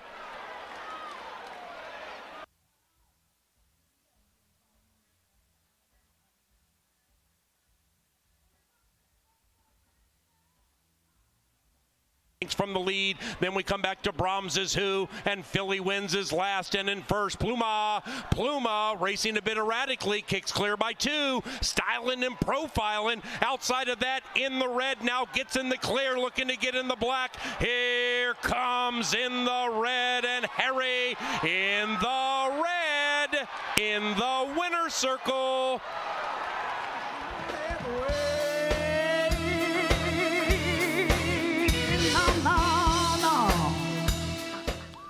Always fun to listen to PA call those stretch winners, and it was a pick 4 that scored pretty nicely there. If you had it, congratulations. We sail on now to the back half of the card, and don't forget, race number 6, the race after this one, will start. That 50-cent pick 5 pays hundreds, more often thousands of dollars. It's a 50-cent bet. You can use multiple horses, which makes your ticket a little more expensive. I'll be up there in the studio putting together a ticket for you tonight for that pick 5. It's the race after this one. We'll build the bankroll here, and then we'll play the pick 5 in race 6. If you already know what your ticket's going to look like, get those bets in early. The lines are long. Make it easier. Try to use those betting machines. Be creative to get those in early, and don't get shut out. Let's take a look at race number 5. It's 5.5 furlongs. A mile is 8 furlongs, so a little more than 5/8 of a mile. It's a sprint distance. These are horses that were bred right here in the great state of Minnesota. Claimers at the $7,500 tag. Here we go. Number 1 is Heavenly Gazebo. And Heavenly Gazebo finally figured it out. Career start number 12 last time out, and did it all the way on the front end. From this post position, likely going to show speed again. You get a great jockey in Alonso Quinones, who earlier this summer got win number 1,000 in his brilliant career here at Canterbury. And the Tranquilino barn is a barn that's won at a high percentage. So the one has speed, has some confidence off that maiden breaking win. Now we get tested for class. Number 2 is Mark of Valor. Luis Fuentes rides. He's our top jockey currently at Canterbury. Last time out, facing slightly stiffer competition, chased the speed and got a little tired late. The drop in class certainly is going to help. The jockey is outstanding, and the trainer Valerie Lund got off to a slow start, but she is rocking and rolling. She has been red hot here in the middle of June through early July here. Keep an eye on the 2, who's very sneaky at 7-1.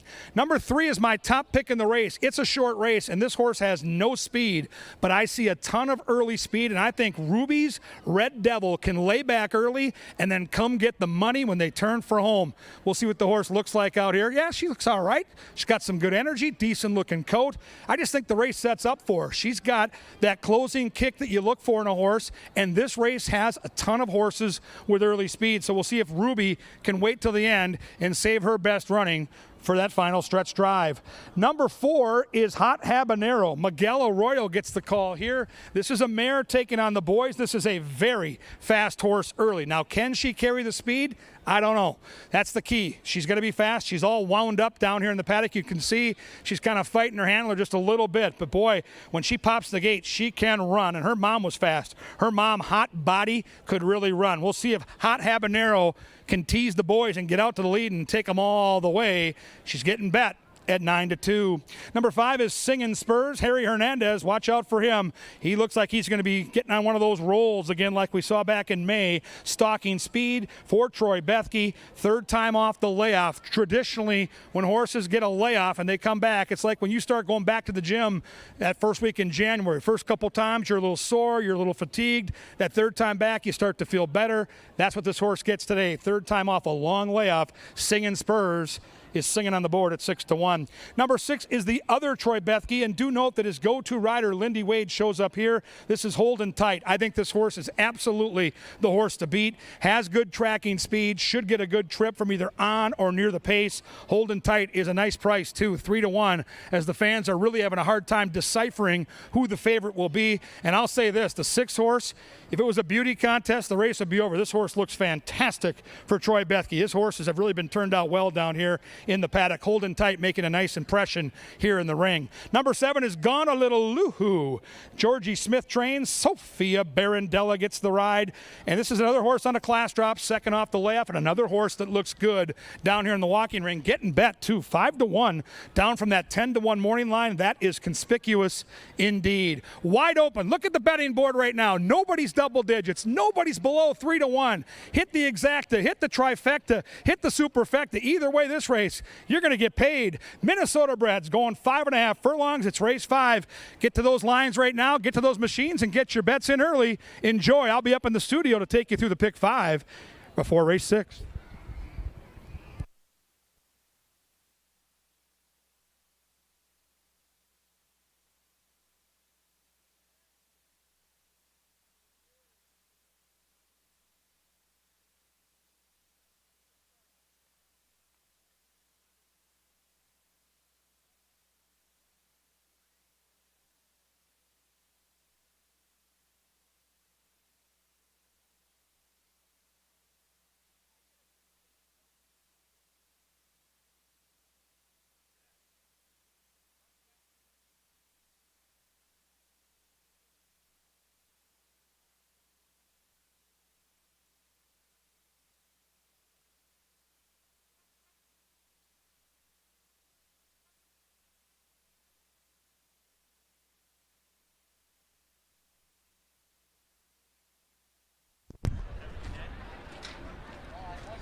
Oh.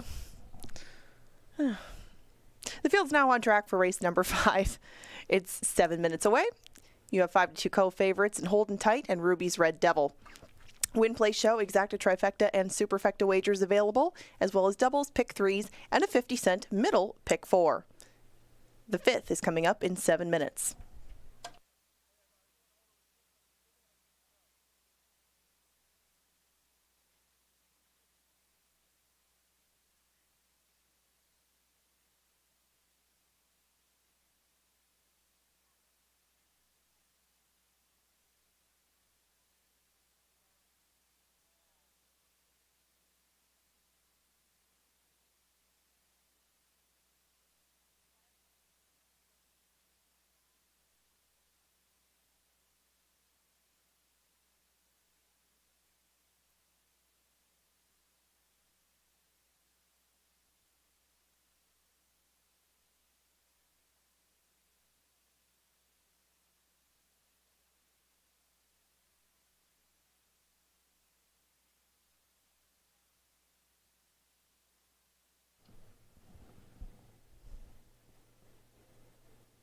We're at the halfway point of our card. Coming up in 6 minutes, we have the 5th race, but a little bit later down the line, we have our pick 5, we have our pick 4, and we have a horse in the 9th that we have an angle on. And we might be able to single her if you wanted to, if you do like her, or even put a win bet if you're not willing to single her, as she is a first-time starter. But there is a lot to like in our 9th race today about the outside runner, Lake Lady. Now, Lake Lady is, as you can see, a first-time starter with not too many works to her. They worked her once as a 2-year-old, decided they'd stop on her, and they did bring her back to the races this year for lots and lots of works now, leading up to this 3-year-old debut. Lake Lady drew the outside. She's going to go 5 furlongs on the turf. Now, Gallardo's in the saddle, who obviously you can see hasn't ridden too many horses, just the one, and he did it for Mac Robertson's stable, and he did win. But there's a few other things behind Lake Lady that are really interesting as far as a first-time starter to maybe beat the likely heavy favorite in Repasado. We're going to start with this workout on June 22nd. Now you can see it was 1:03. It's a little bit blurry, but it was out of the gate, so we're going to look at the full work tab that day.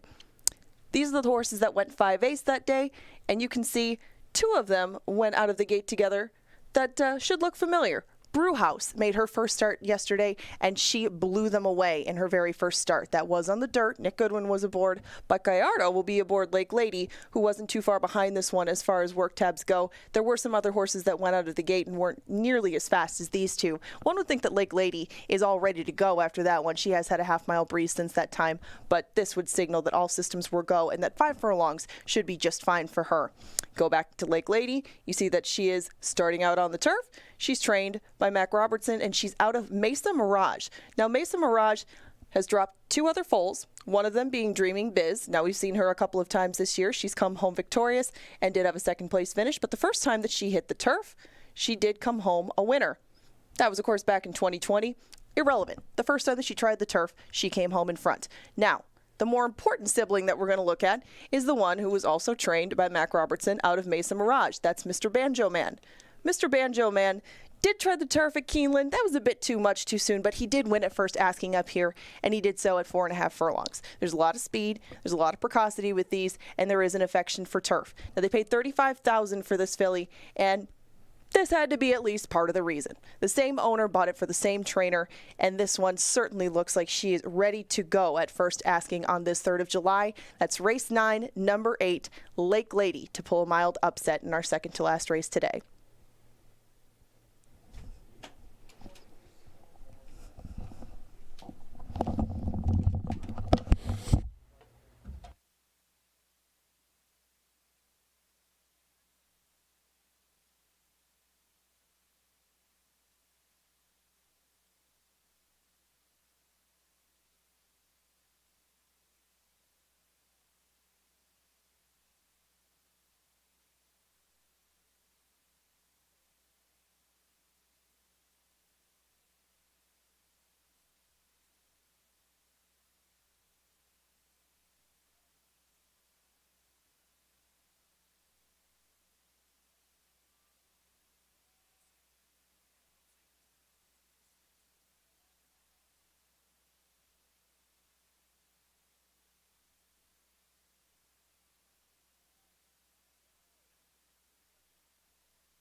If you'll now turn your attention to the Mystic Lake Winner's Circle, we have a very special sort of race coming up before our 5th horse race of the day.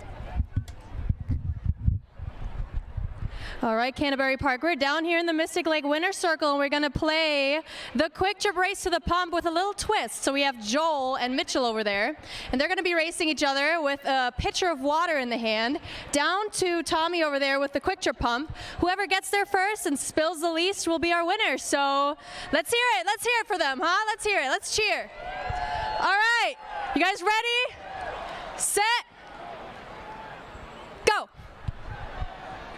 Oh, there's a lot of spillage already. Oh no, oh no. All right, I think Mitchell was there first. Let's see the pitcher. Oh, that's an automatic disqualification for Joel. Mitchell, you are a winner tonight. You're going home with a Quick Trip gift card. Congratulations. Let's give it up for them, huh?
Moving into the gate now, it's post time. Holding tight, 2-1. Ruby's Red Devil, 2.5-1. Rider on the 6, looking for a triple. Hot Habanero is a girl taking on the boys. And here they are.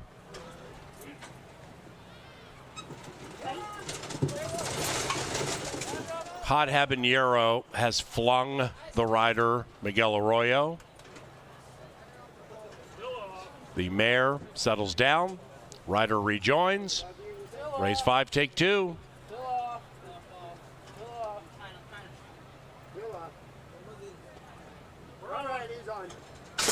And they're racing. Hot Habanero, the mare, pops out, puts one on the boys. Hot Habanero leads it from Singing Spurs. And outside of that is Holding Tight. Then it's Heavenly Gazebo looking to win 2 in a row to the inside of Mark of Valor. Outside of that, Gone a Little Loo-Hoo. And Ruby's Red Devil is loping along in last, being asked vigorously for run, 10 lengths out of it. Hot Habanero leads them into the far turn. Singing Spurs and Harry looking to attack, and Holding Tight is rolling up to the outside. After that, Gone a Little Loo-Hoo. That one's wide to the outside of Mark of Valor. Then it's Heavenly Gazebo. Ruby's Red Devils beginning to run on fast at 3-1. And now they charge down the Canterbury Park stretch. Holding Tight to the outside of Singing Spurs. Mark of Valor running a big one. Mark of Valor running a big one. And outside of that, Mark of Valor is now battling Singing Spurs with Holding Tight. Ruby's Red Devil, late but too late. Mark of Valor, 6-1.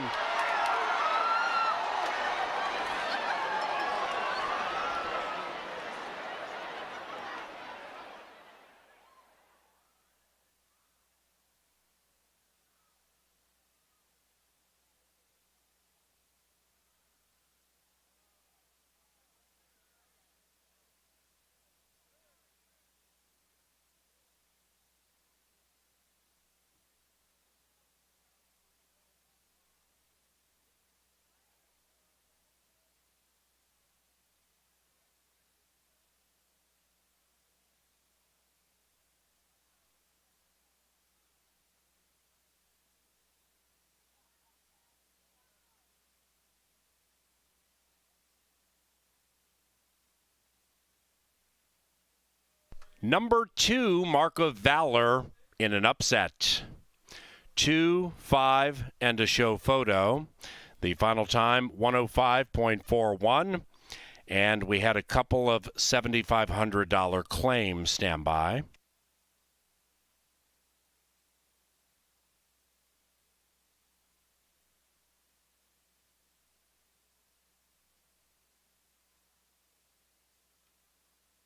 The numbers.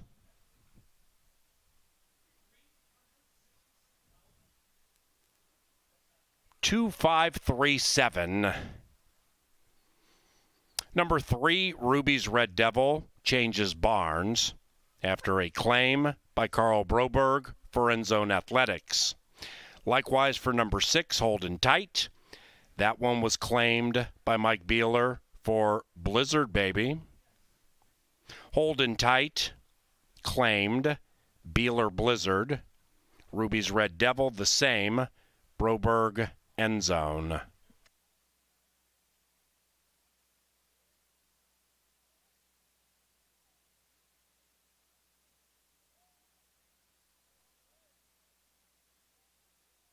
Race 5 is official. The 10-cent Superfecta, $54. Double from In the Red, $78. Pick 3 on races 3, 4, and 5 paid $1,300 for 50 cents. Exacta, $51. Trifecta, $82.90. Some big payoffs continue right out here at the park. Race 6 begins the 50-cent Pick 5. Pick the winners of the final 5 live races and hit the Pick 5. It paid more than $3,000 yesterday. Use as many or as few horses in each leg of the Pick 5 as you desire.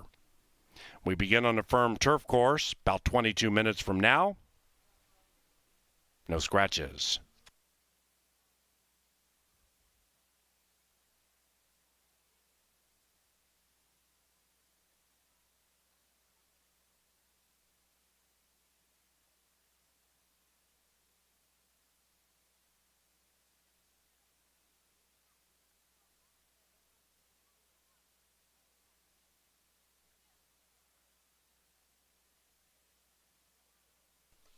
Entering the winner's enclosure, Mark of Valor, and our leading rider, Luis Fuentes. 5 victories this week for Luis, tops in the room. Mark of Valor is owned by Kristen Boyce and Valerie Lund. Valerie Lund is the trainer.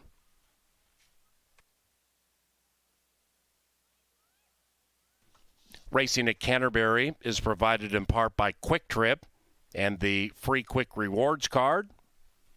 QuickTrip.com to learn more.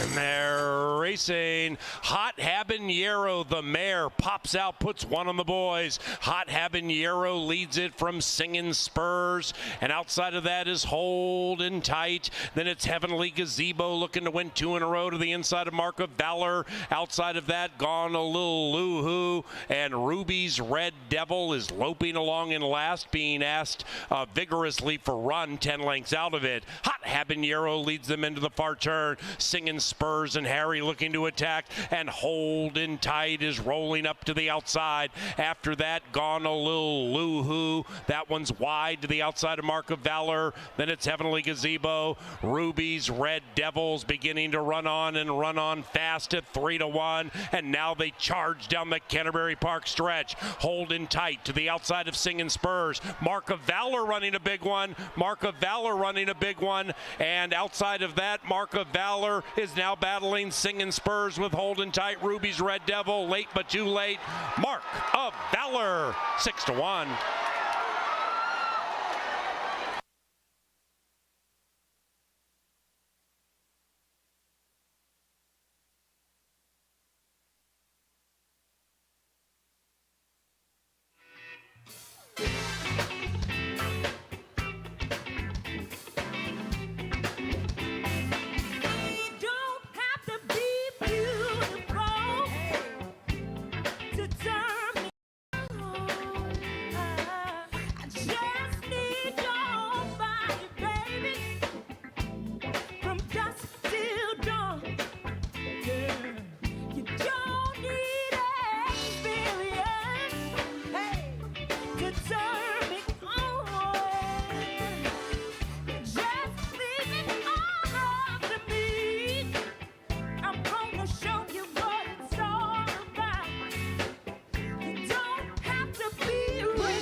camera team extraordinaire over here to help me with race number 6.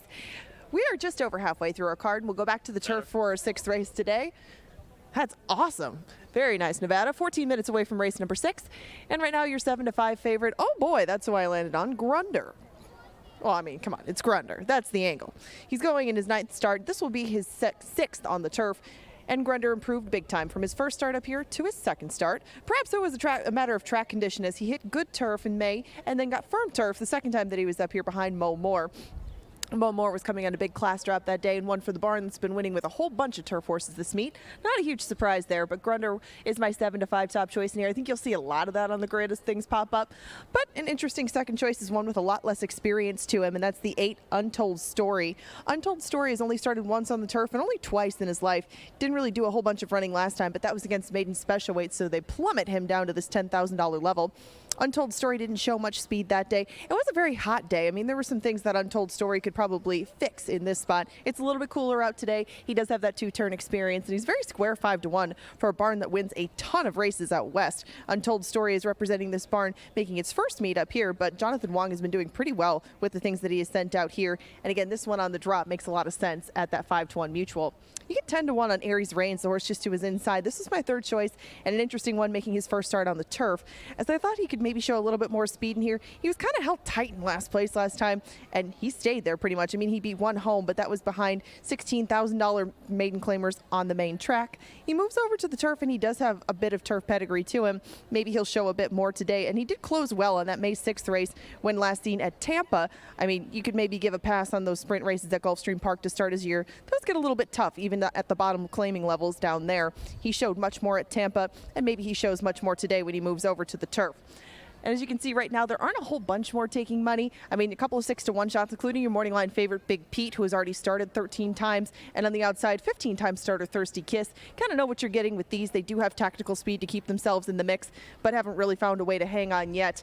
I went another way, and I decided maybe it's Grunder's time to get into the winner's circle. We find out in 12 minutes, and they'll head out to the track shortly. Make sure you get to the windows as soon as you are ready to wager. The lines are long, the crowd is growing, and we have 12 minutes until race number 6.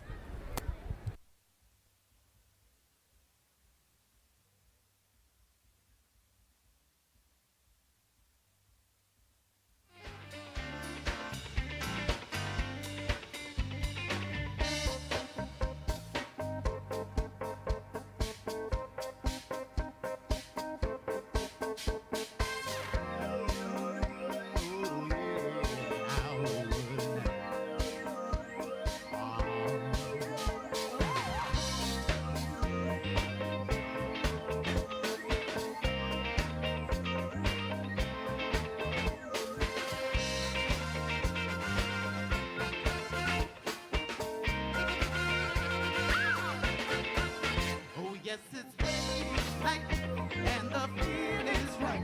Oh, what a ladies' night. Oh, what a night. Yes, it's ladies' night, and the feeling's right. Oh, yes, it's ladies' night. Oh, what a night. Girls, hey, y'all, got one. A night that's special everywhere. From New York to Hollywood. It's late night and real feeling good. Yes, it's ladies' night and the feeling's right. Oh, yes, it's ladies' night. Oh, what a night. Oh, what a night. Yes, it's ladies' night and the feeling's right. Oh, yes, it's ladies' night. Oh, what a night. Oh, single lady, sophisticated mama. Oh yeah, oh you just go lady. Did you hear any noise in it? Ha.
Sir Leonard Dykert brings the horses onto the track for this evening's 6th race on a firm turf course.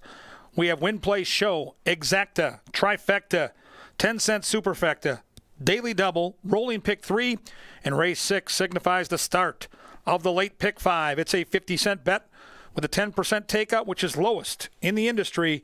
The Pick 5 and race 6 at the gate and ready to go in 8 minutes.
All right, fans, Kevin Gorg up in the Canterbury Park press box, getting ready for this Pick 5. Here's the ticket that I have assembled today.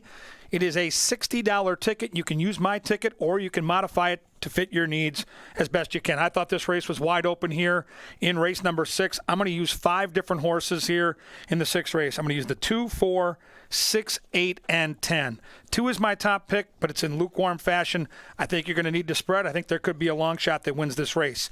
Race 7, leg number 2, I'm using 2, 3, and 10. 3 is my top pick at near 5-1. I'll get some coverage with those other 2.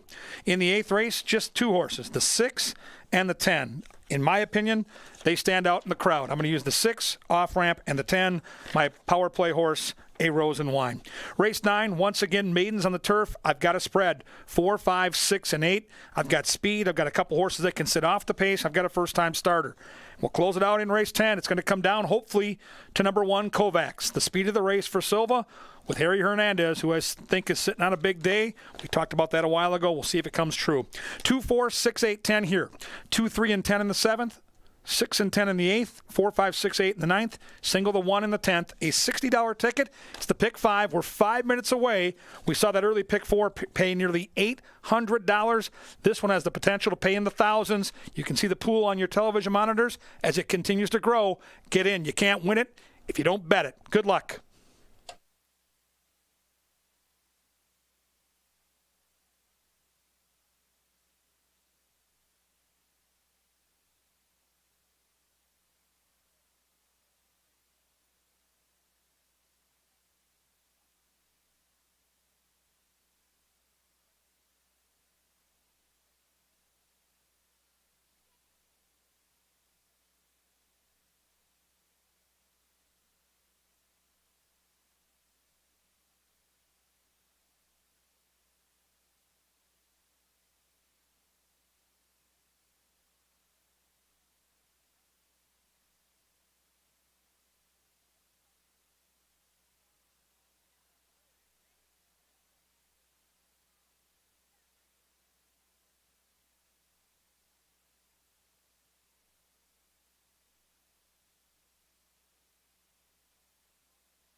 2 minutes.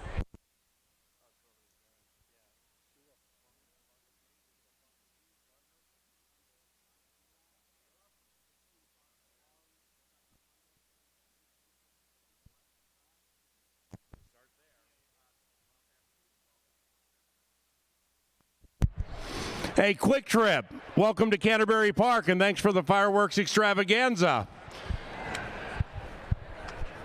Don't forget that free Quick Rewards card.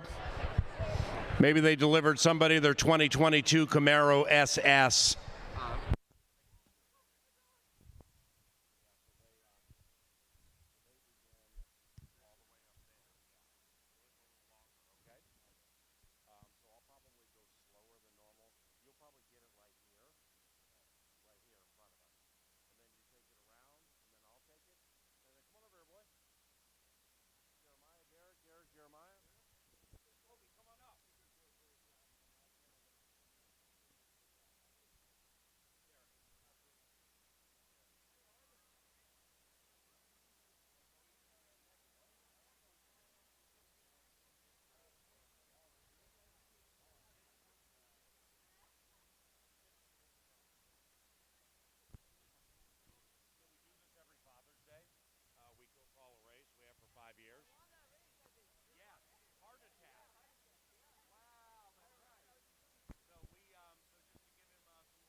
And the horses are approaching the starting gate for race number 6.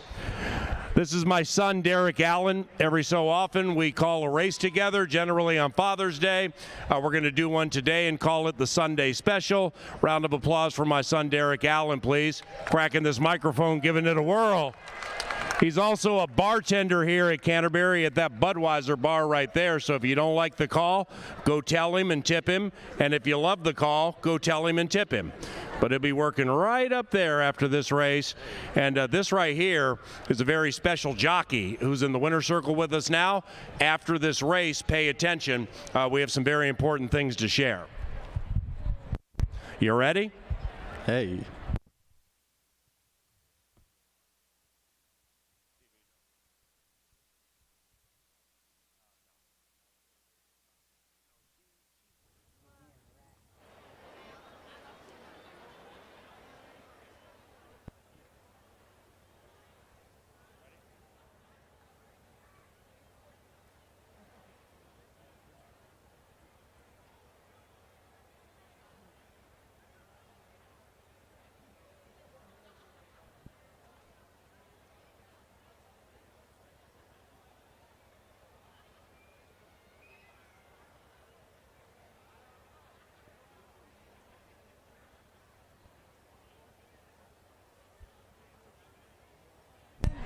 And the horses have reached the starting gate. It's Post time. Here we go, race number 6. Best of luck with your wagers. Grundini, 2.5 to 1. Perhaps Strictly the one to beat. Untold Stories 2.5 to 1. Big Pete 3.5 to 1. And they're moving in line.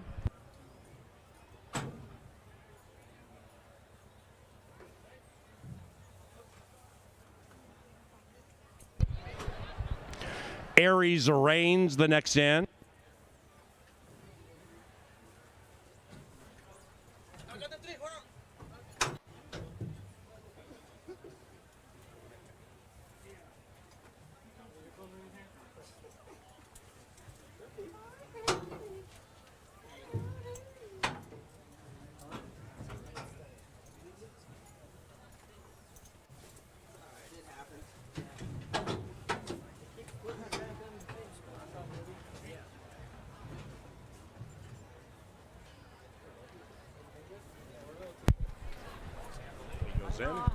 Boston Wally goes in. Now Thirsty Kiss. Now Thirsty Kiss. Last in line. Last in line. Take it away, Dad. All right, buddy. Here we go. Good luck. And they're racing in the Sunday Father-Son Special. And as they come by us for the first time, Lanakila in the turf debut show speed. So does Boston Wally, about a length and a half clear from Untold Story. Right behind them is Grunder, and Grunder's under a very tight pull. Aries Reigns is about 6 lengths from the lead, and to the inside of Thirsty Kiss, joined now by Big Pete. Then it's Fly with Class. Then after that, we come way back to Cyber Monday in the turf debut, buddy. And Shua Funga P is last. Take it away, boy. Thank you, Dad. Untold Stories looking to make a name for himself. Harry Hernandez riding into first place, followed by that. Rest in peace to my uncle, known as Boston Wally. Ezekiel's got him holding a tight spot in second, followed by that is Lanakila, ridden by Constantino Roman right behind him. What's Richard Grunder doing running on the track, man? What are you doing? I thought you retired. Pop, take it away. Yeah, Grundy, 8 to 5. Let's go. Untold Story still showing the way. Boston Wally attempting to apply pressure. Here's Fly with Class for all the flight attendants in the crowd, making a 3-wide move. After that, we come back to Thirsty Kiss beginning to make a move from behind, but we have settled in right now to Untold Story along with Fly with Class. They're locked in battle as they head for home. Behind them, Lanakila, and here's this clipper on the outside. Thirsty Kiss, take it away. Thank you. Thirsty Kiss is coming in. Here comes Untold Story. Anaya, your boyfriend's trying to sneak in from third, going into second. What is Valenzuela doing out there right now? Here comes Untold Story. What is this? Thirsty Kiss takes away for the lead. Oh, with that Thirsty Kiss. Pop, what do we think of this right now?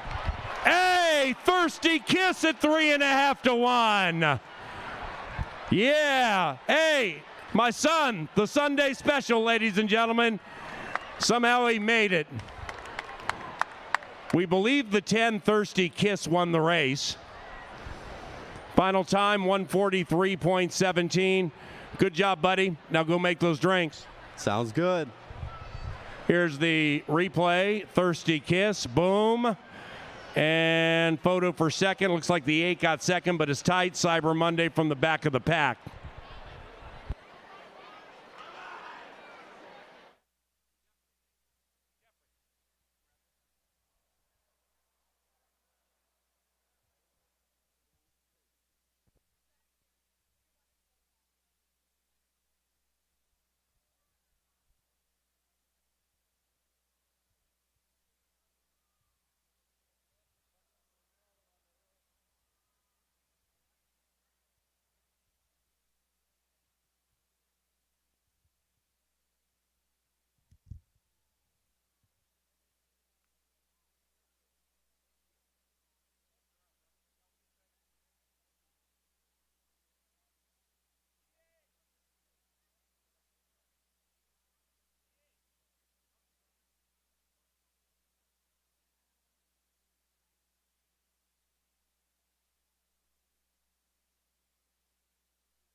Hey, ladies and gentlemen, direct your attention to the big screen in the infield. Your announcer down here in the winner's circle with members of our Canterbury Park Jockeys Colony for a very special reason. The man to my right here is jockey Ruben Fuentes. And 2.5 weeks ago, he was in an accident on the track. And a day after the accident, he was at Hennepin County Medical Center, and he was in his bed, and his neck was locked down and everything, and he had vertebrae surgery coming up in 2 days. But he was very much at peace, no matter which way things went, positively or negatively. But how about this? They've gone positively.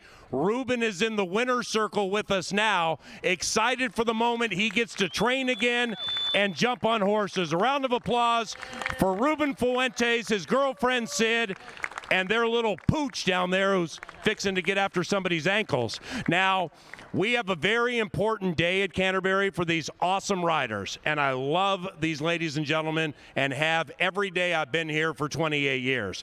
It's July 30th, and it benefits what's called the Leg Up Fund.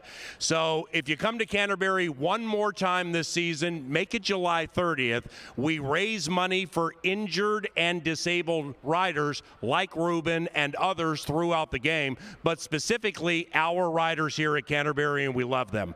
So it's July 30th. It's Leg Up Fund Day, and another round of applause for my main man, Ruben. Walked himself into this winner's circle. Say thank you. Thanks, everybody. Ruben Fuentes, ladies and gentlemen, and all of our riders, a round of applause. They are fantastic. We got some salt of the earth going on here with Lindy Wade and everybody else here. Race 7's around the corner. God bless everybody, and thank you.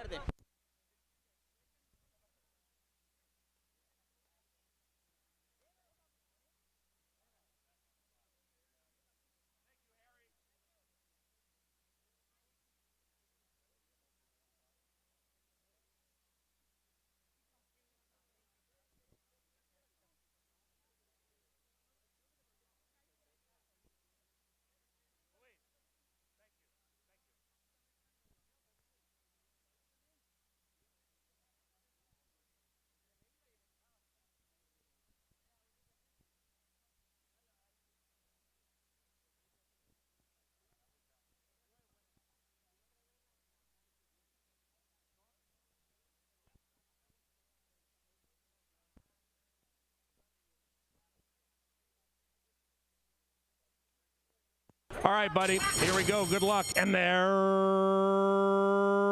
racing in the Sunday Father-Son Special. And as they come by us for the first time, Lanakila in the turf debut shows speed. So does Boston Wally, about a length and a half clear from Untold Story. Right behind them is Grunder, and Grunder's under a very tight pull. Aries Reigns is about 6 lengths from the lead, and to the inside of Thirsty Kiss, joined now by Big Pete. Then it's Fly with Class. Then after that, we come way back to Cyber Monday in the turf debut, buddy. And Shua Funga P is last. Take it away, boy.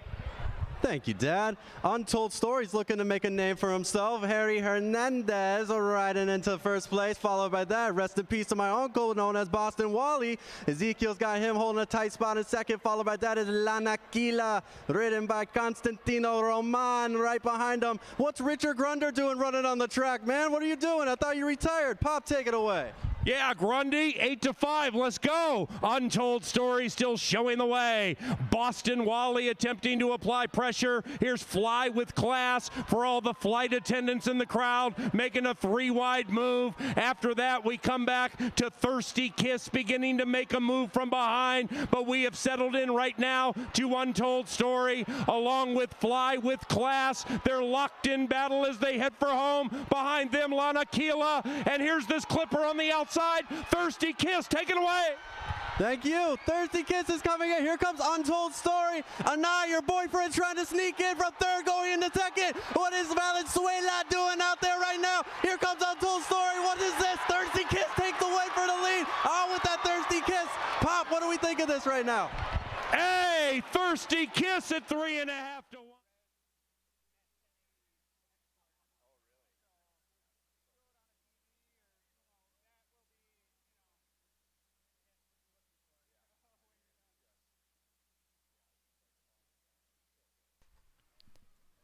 We we had a $10,000 claim out of our 6th race today. Claim for $10,000, number 8. New owner trainer, Nathan Russell. Untold Story claim for $10,000 by owner trainer, Nathan Russell.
You got to love turf racing. It always comes down to that final football field. You got to love Paul Allen and his son Derek just crushing the race call, father and son tandem.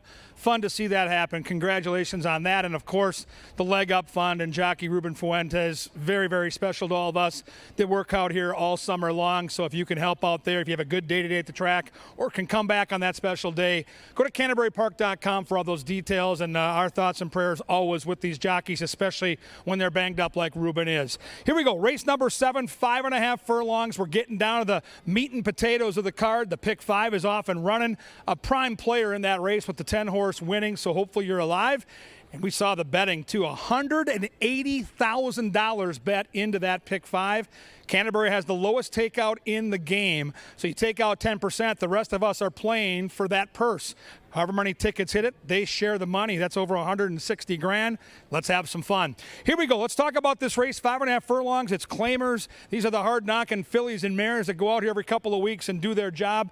I'm partial to a couple horses in here, and I'll start with my top pick, and that's number 3. I think Sweet Honor's in a good spot here today. 3 starts at Canterbury, and she's yet to win, but she's never finished worse than 3rd, so you can definitely mix her into your exotic wagers. The key to me is going to be the trip that she gets, because there's lots of speed signed on in this race, and she'll need a breather at some point in this race. So hopefully she'll get it. I look at the tote board right now. I like the price that I'm seeing at 6-1. And again, it's a warmer day, so I want to see how these horses look. But Sweet Honor gets Luis Negron in the saddle. They were together last time out and had a really strange trip. Was right in contention turning for home, and then kind of got shut off. There was some traffic issues where the horse dropped back off the pace. What I saw, though, was a horse that re-rallied and got second. And for a claimer, I was super impressed. Here they come on cue, and there you see, led by the big gray on the inside, number 1. This is, again, a race where I think these horses kind of take turns. The 3 signaled last time that she's in good form. I'll take a shot with an upsetter at 6-1. In my opinion, and I think the fans would agree, the horse to beat here, the most likely winner, is probably the 2. Wildly Dramatic. You get Harry Hernandez, and I'm telling you, he's sitting on some wins. He's really starting to get back into that groove. He's such a talented kid. 3rd off the layoff, and she can work out her own trip. She has speed, but she doesn't need the lead. And they're going to let this 2 horse avoid the circle here, the paddock, and go out to the track early. They got permission from the stewards, so I'm watching this happen right in front of my eyes. 2's going to go out early. She's the most likely winner. She's 3rd off the layoff. She has stalking speed, and I think she's got a shot here to take down the purse. The other horse I like is the 10. I'm a little surprised by 11-1 on Pearl Devine. Chad Lindsay gets the call for Bruce Rieken. Watch out for Bruce Rieken. Now here's a trainer that started a little slow but now is starting to gain some momentum. And I'm looking at this 10 out here in the paddock and she looks beautiful. Now her speed figures are a cut below. That's why she's the big price that she is. But I mentioned there's a bunch of speed in this race. And if they go too quick, to me this is the most likely closer. So I've got the race 3, 2, and 10. I will tell you, I think both the 7 and 8 are super sneaky here. You can see they're taking money. They've got early speed, and I think there are 2 horses that I didn't mention in my top 3 that should be included. Now, we're 11 minutes to post. You got to head to the windows. Get to those windows early. Get to those betting machines. The crowd right now is as big as we've seen all afternoon. You don't want to get shut out. It's race number 7, Angela Herman, shortly with a pick 4 ticket. Head to those windows, get those bets in. The fillies and mares are going to battle at 5.5 furlongs. Race 7 is coming your way next.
We're in the Mystic Lake Winter Circle. It's time for a little game of Budweiser beer pong, gentlemen.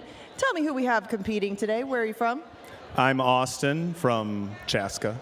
Austin from Chaska, and your opponent is? Paul from Chaska. Okay, Austin and Paul from Chaska. Here's the rules.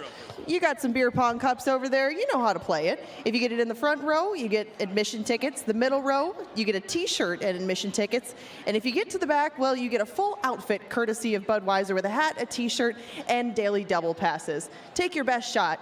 Go for it. Chaska 1. Way, way, way too far. Come on, come on. Where do you think you're trying to shoot this to, Chaska? Come on, let's try this again. Right in the same spot. You know, if those were the rules and you guys had to hit the same spot beyond the cups, you would both be winners. But you're still winners anyway. We'll give you some beer goggles courtesy of Budweiser. Go grab yourselves a tall, frosty one. And thank you for playing beer pong with us here in the Winner's Circle. We're now 4 minutes away from race number 7. It is late pick 4 time. I just put together a very small ticket. It looked like a very favorite-laden last 4 races of the sequence. You'll see it up on the screen right now. 3 by 2 by 2 by 1. It kind of hinges on Kovacs, right along with Kevin's pick 5. Kovacs looks like a very speedy-laden maiden. He's run quite a few races, but it looks like he's finally found a field that he can take wire to wire. That was my key in race number 10. We talked about the angle horse in race number 9. That's a 5-furlong turf sprint. If the outside runner doesn't take to things right away or doesn't take to the turf, it certainly looks like a very, very difficult spot in which to beat the favorite, the 5. 2, 3, and 5 for me in here. Sales in the Sunset and Sweet On are obviously more appealing options price-wise than Wildly Dramatic, but it looked like you would want somebody to come from off the pace in here, as there is an absolute boatload of speed drawn in for race number 7. That is just one of your many betting options here in race number 7. You can do pick 4s, you can do pick 3s, doubles, exactas, trifectas, superfectas. You got it all, but you only have 3 minutes left to bet it. If you have not got in line, get in line now. These lines are very long for betting. We're trying to get through everybody, but as the crowd grows, it is even more and more difficult to get through everybody. So again, have your money ready, get in line, and if you can, bet from your phone. Good luck.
One out. Pearl Devine, last in line.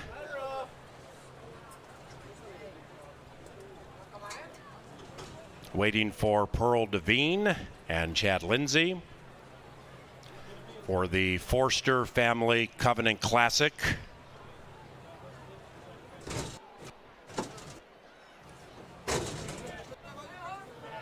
Here comes Pearl Devine.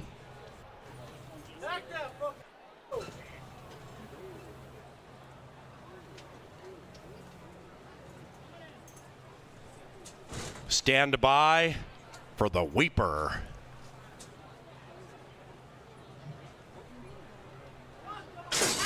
And they're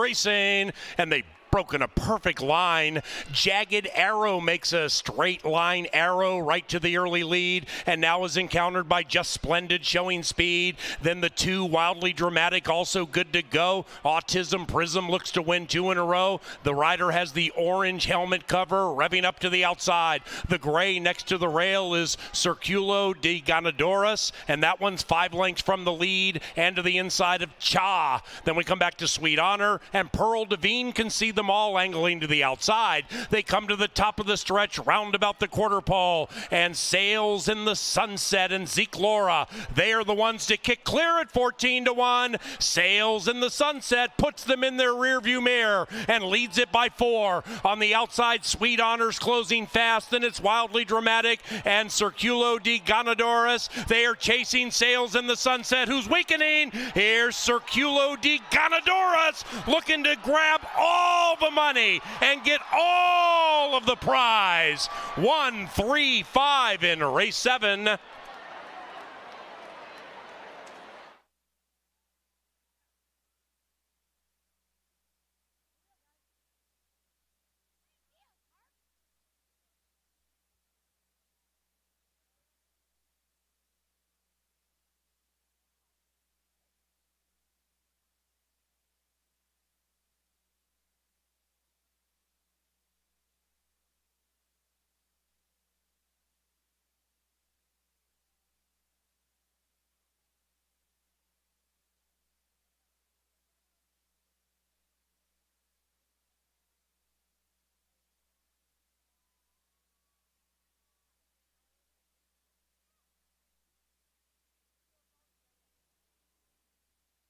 Number 1, Circulo de Ganadoras first. 1, 3, 5 in 105.08. We had a claim, a $4,000 claim. Number 8, Cha, was claimed by trainer Michael Boleen for Sharon Boleen and Josh Derringer.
Cha, 4th.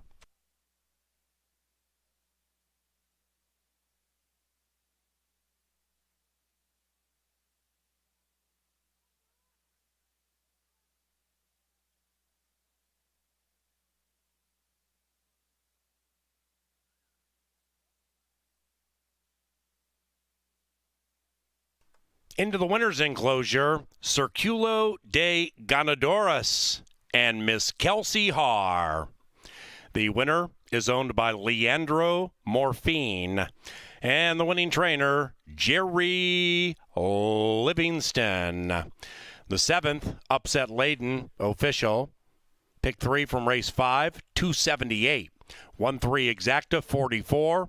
1-3-5 trifecta, $149 for 50 cents. That 10-cent superfecta, another big one, 1-3-5-8. It paid $202.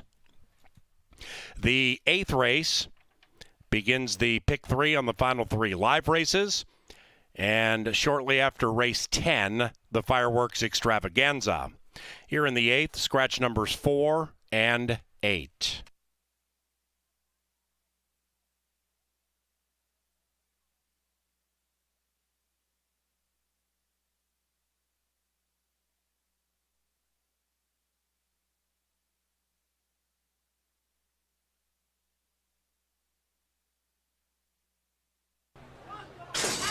And they're racing, and they've broken a perfect line. Jagged Arrow makes a straight line arrow right to the early lead, and now is encountered by Just Splendid showing speed. Then the 2 Wildly Dramatic also good to go. Autism Prism looks to win 2 in a row. The rider has the orange helmet cover revving up to the outside. The gray next to the rail is Circulo de Ganadoras, and that one's 5 lengths from the lead and to the inside of Cha. Then we come back to Sweet Honor, and Pearl Devine can see them all angling to the outside. They come to the top of the stretch, round about the quarter pole, and Sails in the Sunset and Zeke Laura, they are the ones to kick clear at 14-1. Sails in the Sunset puts them in their rearview mirror and leads it by 4. On the outside, Sweet Honor's closing fast, then it's Wildly Dramatic and Circulo de Ganadoras. They are chasing Sails in the Sunset, who's weakening. Here's Circulo de Ganadoras looking to grab all the money and get all of the prize. 1-3-5 in race 7.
She said, hey, hello, Joe.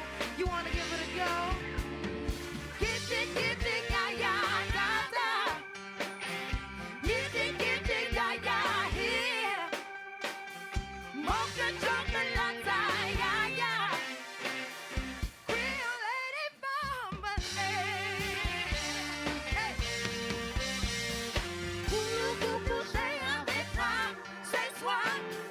Boulou, boulou, j'ai avec toi. He sat in a mood on my seat, rushed it there. Boy, drank all that magnolia wine.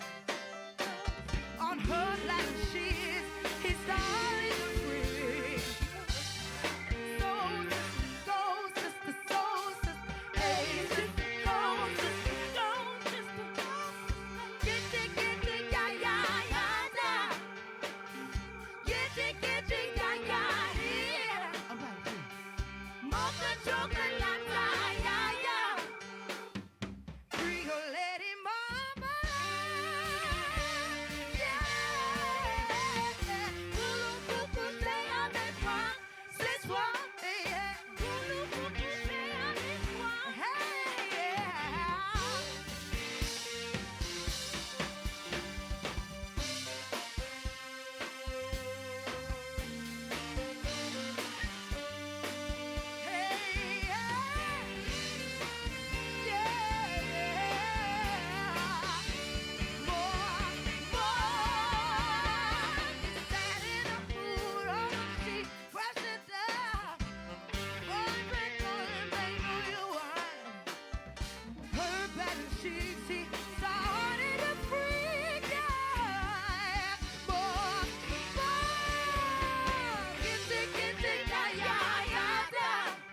Hey,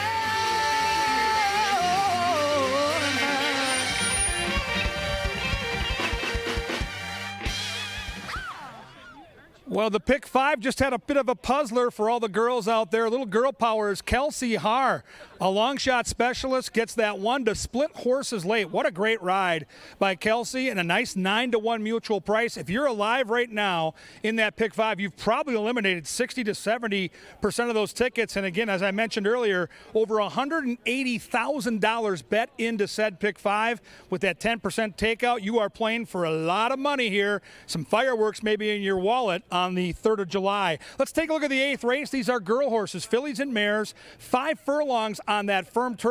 And we've talked about it all season. The turf racing has offered the best value at Canterbury. We've seen upsets throughout the first half of the race season. In fact, our mutual prices have been around 8 to 9 to 1 on the average on the turf. Keep that in mind while you're handicapping this race. I thought the scratch of the 6 Torino made a huge impact as we handicapped this race because Torino has early speed, and I didn't see a lot of speed in this race, which led me to my pick in this race, which is number 10, A Rose and Wine. She is one of those horses that just loves this turf course. 5 career starts on the Canterbury turf, 4 wins and 1 second. Now, to be fair, she's a claimer. This is where she belongs. And there are horses in here that have faced allowance company and stakes company. So there are horses she's facing today that clearly have faced better competition.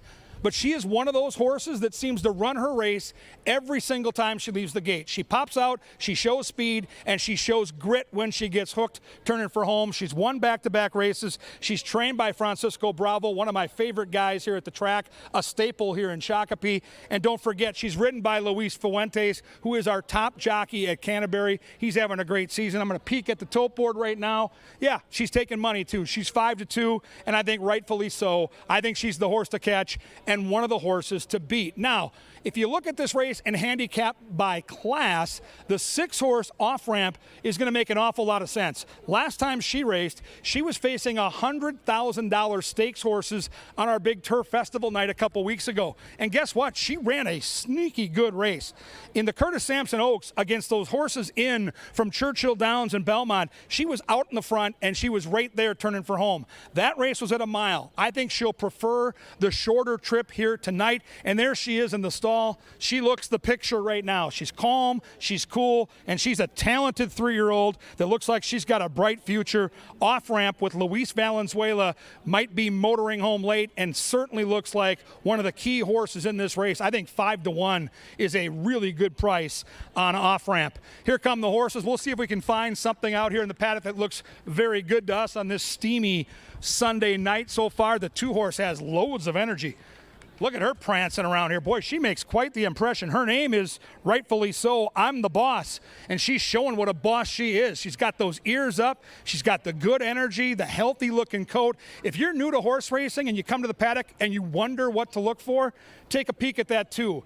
You want energy, you don't want too much sweat, and you want those ears up there north and south. You don't want those things flopping around. Super impressed with the way the 2 looks. I am the Boss. Like my 10 horse, she has a lot of early speed, and I think she is certainly a big-time contender here. The other horse I want to talk about briefly is the 5 horse who currently is quite a price, 8-1.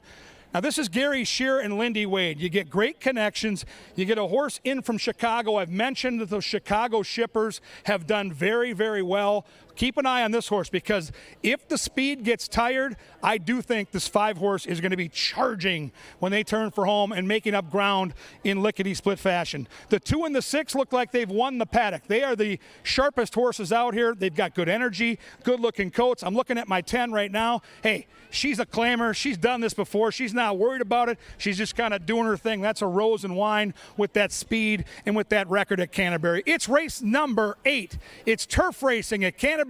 Remember, those lines are long. And folks, if you're here to cash some bets, remember that after our race is shut down, we're going to do fireworks. So after the 10th race, after about 5 or 10 minutes, we're going to have those tellers shut things down. So if you've got tickets to cash, keep that in mind after race 10. Right now, though, you've got to bet race 8. The final rolling pick 3 of the night. Who do you like? It looks like a wide open race. The girls, fillies and mares, 5 furlongs, race 8 coming up and coming at you next.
Well, we are reaching the end of thoroughbred action. We'll move on to a little a little bit of a fireworks and boogie wonderland soon. We do have some finish the lyric to finish before we move along. I have Jen from Shakopee here.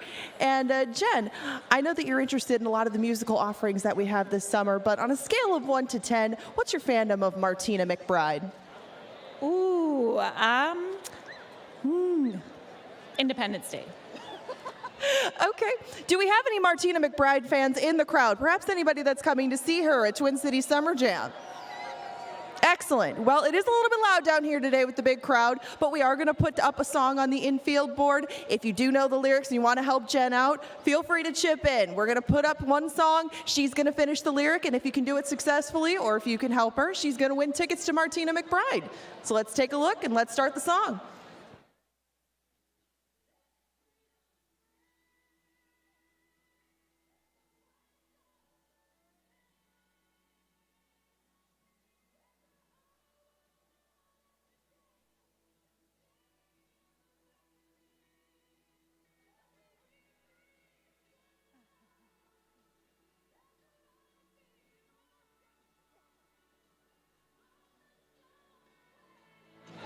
Let the guilty pay. It's Independence Day. Perfect. Absolutely perfect. You have won yourself tickets to Martina McBride. How do you feel? Oh my gosh, that's awesome. That was awesome yourself. Thank you so much for coming down here and spending your holiday with us and singing along. Thank all of you for helping her out and singing along. We hope to see you here for Martina McBride and all of our acts at the Canterbury Concert Series. Congratulations to you.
They've reached the starting gate, and it is post time for the 8th.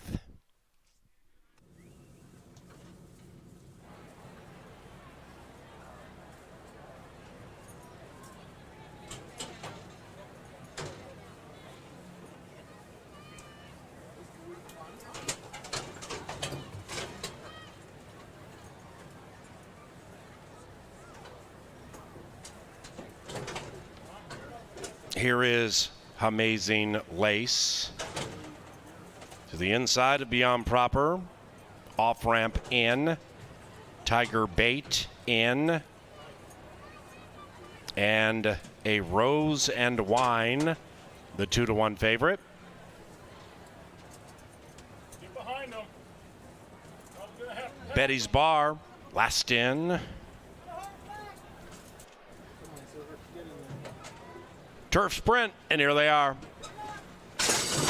And they're racing. I Am the Boss comes out of the gate in boss-like fashion. I Am the Boss trying to run away from a Rose and Wine. 2.5, 3 lengths behind that to off-ramp to the inside of Betty's Bar in the turf debut. 2.5 farther back, we come to Amazing Lace, and Amazing Lace is a good 9, 10 lengths from the lead and is about 4, 5 clear from Beyond Proper, and the one in last is Tiger Bait. I Am the Boss trying to lay down the law. A Rose and Wine who loves this turf course, looking to win 3 in a row with the leading rider. About 2.5 clear from off ramp. Then we come back to Cost of Fortune, and outside of that, Betty's Bar. I Am the Boss needs to dig deep. A Rose and Wine desperately trying to go by. Off ramp closing fast on the inside. Then it's Cost of Fortune. I Am the Boss from a Rose and Wine.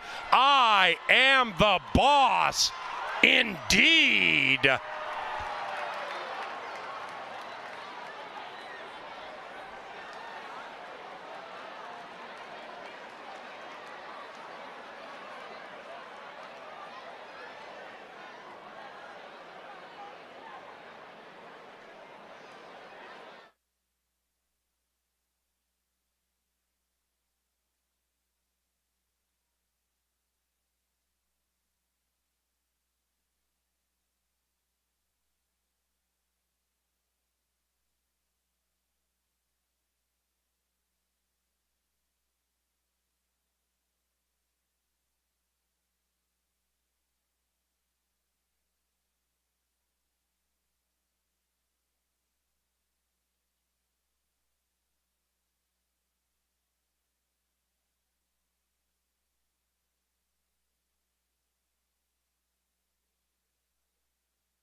The numbers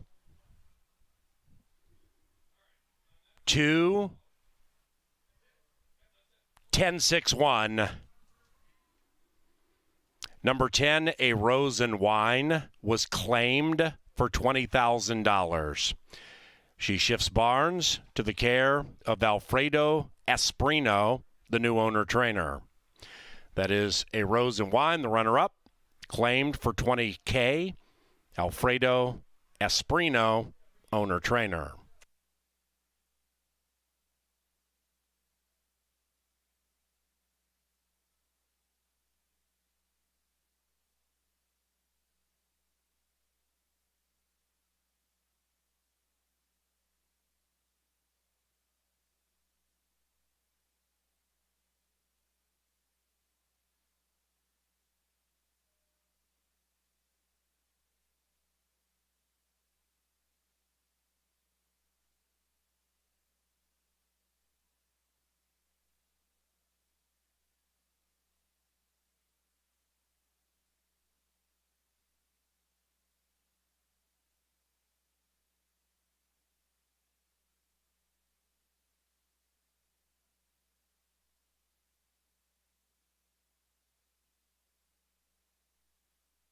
Race 8 official Exacta $6.70. Trifecta $8 and a nickel. The Superfecta 21061, $5 and change. 1-2 double, $37.70. Pick 3, $107.50. Pick 4, $1,285 for 50 cents. The 9th race is our final turf race today, and we have no scratches.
Into the winner's enclosure, I Am the Boss, and Alonzo Quinones. The winning owner, Evelyn Escalona, and the winning trainer, Tim Padilla.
And they're racing. I Am the Boss comes out of the gate in boss-like fashion. I Am the Boss trying to run away from a Rose and Wine. 2.5, 3 lengths behind that to Off Ramp to the inside of Betty's Bar in the turf debut. 2.5 farther back, we come to Amazing Lace, and Amazing Lace is a good 9, 10 lengths from the lead and is about 4 or 5 clear from Beyond Proper, and the one in last is Tiger Bait. I Am the Boss trying to lay down the law. A Rose and Wine who loves this turf course, looking to win 3 in a row with the leading rider. About 2.5 clear from Off Ramp. Then we come back to Cost of Fortune, and outside of that, Betty's Bar. I Am the Boss needs to dig deep. A Rose and Wine desperately trying to go by. Off Ramp closing fast on the inside. Then it's Cost of Fortune. I Am the Boss from a Rose and Wine.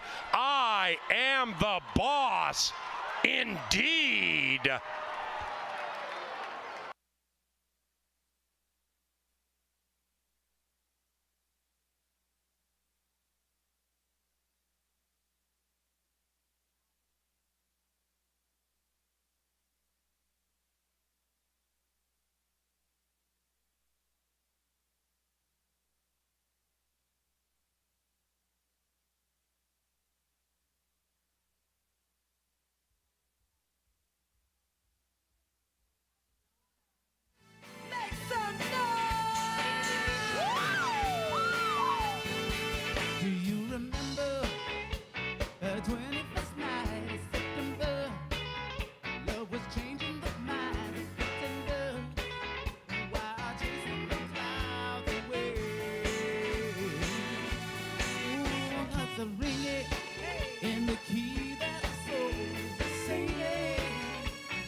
we share today.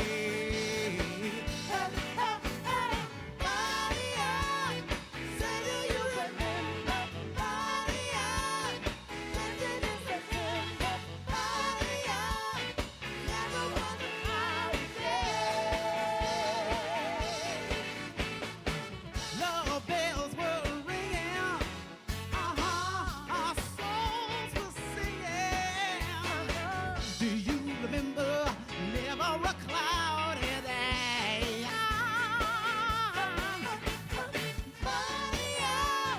Say, do you remember? Dancing in September. Never was a cloudy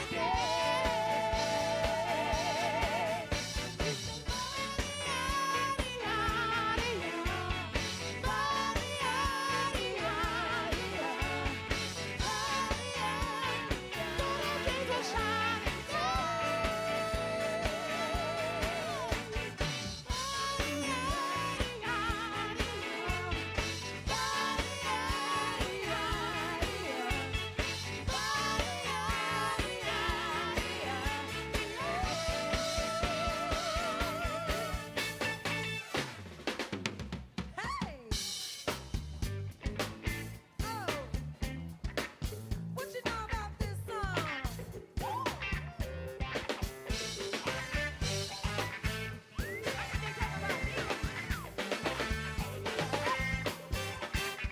She's a brick house. She's mighty, just letting it all hang out. She's a brick house. Says she's the one, the only one, built like a damn song. She can do everything that a woman needs. Oh, she used to stretch you. I see you. 36, 24, 36, so what a winning hand. She's a brick house. She's mighty, just letting it all hang out. She's a brick house. Yeah, she's the one, the only one, ever built like an Amazon. Shake it down now. Shake it down now. Shake it down, shake it down now. Shake it down now. Shake it down now. Shake it now. Shake it down now. Shake it down now. Shake it down now. Oh, brick house. Oh, she's mighty, just letting it all hang out. Oh, brick house. Yeah, she's the one, the only one, built like an Amazon. House. She mighty, just letting it all hang out. She's a brick house. Yeah, she's the one, the only one, built like an Amazon. Shake it down now. Shake it down now. Hey, shake it down now. Shake it down now. Shake it down now. Oh, baby. Pee-wee on the saxophone.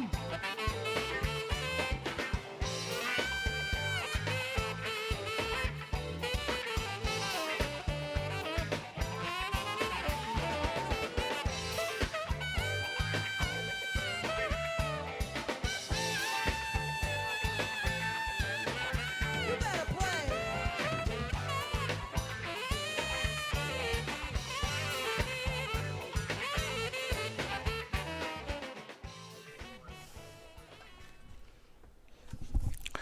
Kevin Gorg, Angela Herman with you up here in the press box at our studio. And guys, we got 2 more races, and then we settle things down and sit back for the greatest fireworks show in Minnesota. One reminder, though, Ange, and you know this as well as anybody, that tonight with our mutual tellers and everything we're trying to do here to get everybody into the right spot to get the show started, after race 10, we're going to leave those mutual windows open, though.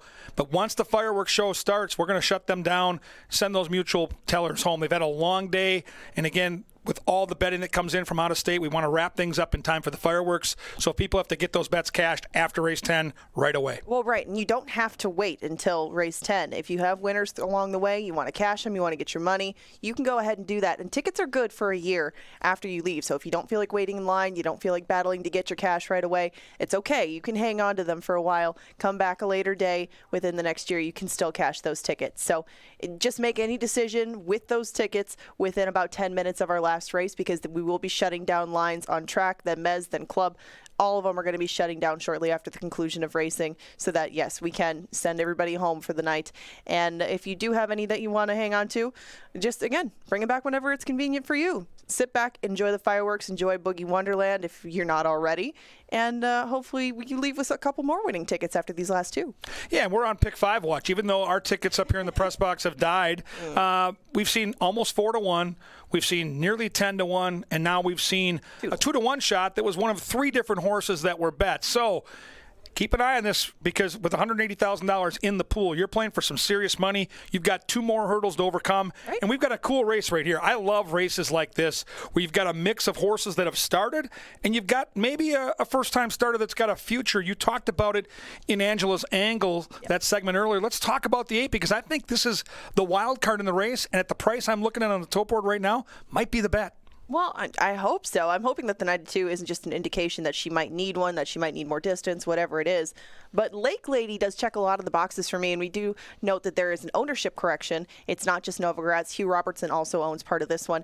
They paid $35,000 for it at the auction, and I would assume, at least in part, that's because they owned her older half-brother, Mr. Banjo Man. Mr. Banjo Man has obviously made them a lot of money, very speedy, very precocious, and the other half-sibling to this one that we talked about in the angle, Mesa Mirage's first full, one of the Lothenbach runners, and now it escapes me, but she did win it her first asking on the turf. Now, this one only had one workout as a 2-year-old. She came back as a 3-year-old, has worked a lot leading up to this now, and I mean, if they waited this long to debut her this weekend in this spot, it sure seems to be like they found something that'll fit her like a glove. And she drew the outside post.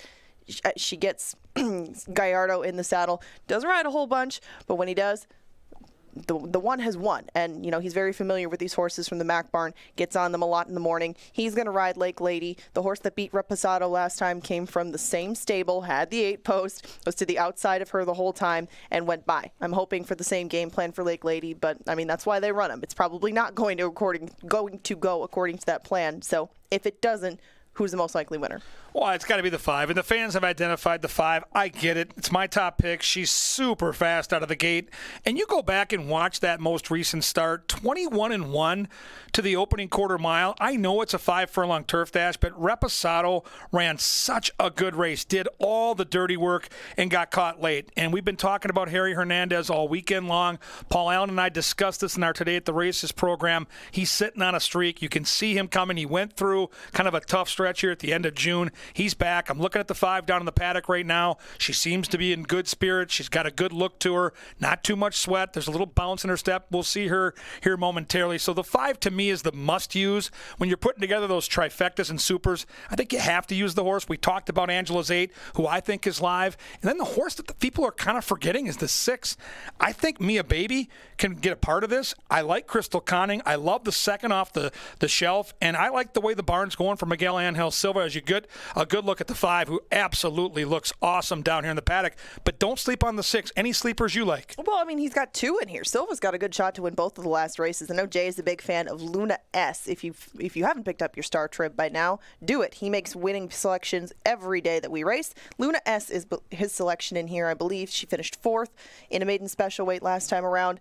But, I mean, she was entered in a $10,000 claimer. They scratched her out of that one. They put her in a special weight. They do it again. She has lots of speed. She could be setting it up for Mia Baby, but she is a very fair mutual on the board at 6-1. I still think that 4-1 is fair on Lake Lady. And one more note on her, Mac has won with 3 of his 4 3-and-up first-time starters this season. The only one that lost to one of the winners. I mean, I would take 4-1 any day on her, but anybody outside of the favorite right now at 6-5, I think is a more than fair price on the board. All right, there it is. The late daily double starts right here. You've got to get those bets in now. The lines are long. Use those machines. Be smart, and don't forget to cash those tickets as soon as Race 10 is complete, and boy, Angela's first-time starter putting on a beautiful show out there in the paddock. Glorious-looking first-time starter. She's got the 8, I've got the 5. They both look live to me. Good luck and enjoy race number 9.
It is now post time for the 9th race and our final turf race.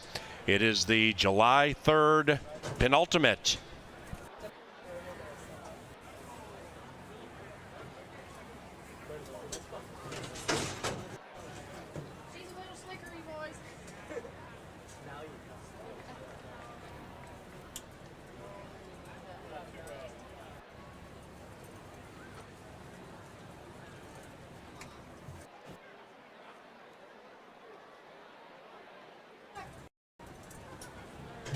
Lake Lady goes in.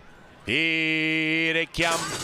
And they're racing. Lake Lady was off in last and off in first. Rattle Me from the 7th spot. But now Reposado revs up and takes the lead, trying to run away by 2. It's Reposado leading it into the far turn. In second is Chaos Magic, now overtaken by Mia Baby. And right behind them is Wrexham, 5-6 lengths from the lead, but heading the wrong way. About to be joined by Luna S. Then it's Lake Lady. And the one in last is Grandiose Summer. 15 covers them, and they're chasing the speed. It's a Reposado leading it by 2.5. Reposado and Harry Hernandez hasn't even moved an inch. Now he gets busy on the 5 for the final 250, and it's a Reposado leading it by 3. In second, Mia Baby. Then on the inside, Chaos Magic, left in the wake of a keen turn of speed by Reposado, who says adios.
Number 5, Reposado ran first. Second, 6, Mia Baby. Show photo.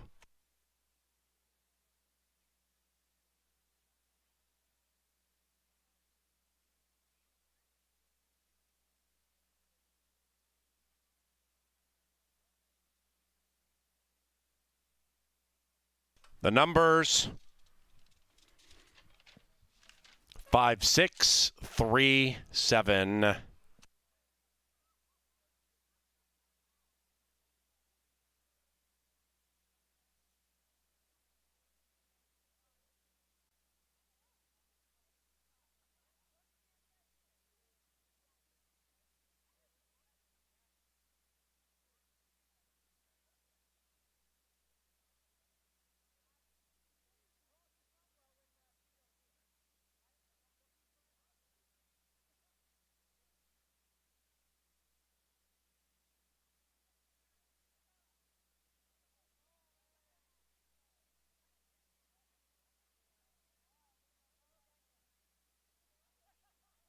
Ninth official. Superfecta, $25 and change for a dime. The pick 3 on races 7, 8, and 9, $44.95 double, $5.80 for a buck. Trifecta, $37.45. The 10th race is 22 minutes from now. No scratches. A reminder, ladies and gentlemen, make sure to cash all of your vouchers and or wagers before the fireworks begin. So you'll have somewhere about an hour from now or so to cash those wagers. and do so before the fireworks extravaganza. And we strongly encourage you to do that.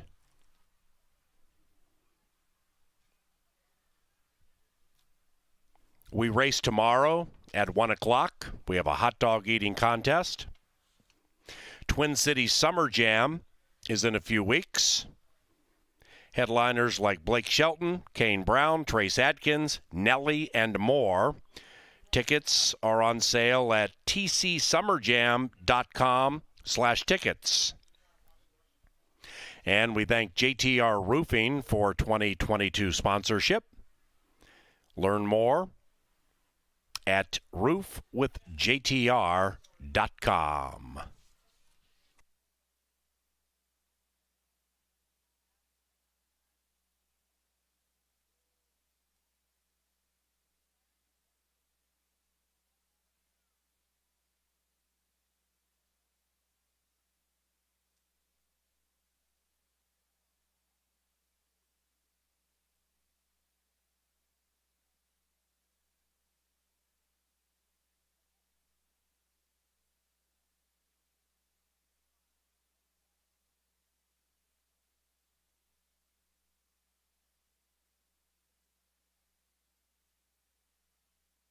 Up to the winner's circle, the speedy Reposado. And Harry, it's Harry Hernandez. Reposado is owned by BG Stable and Selman Shaby. The winning trainer, Dio Robertino Diodoro.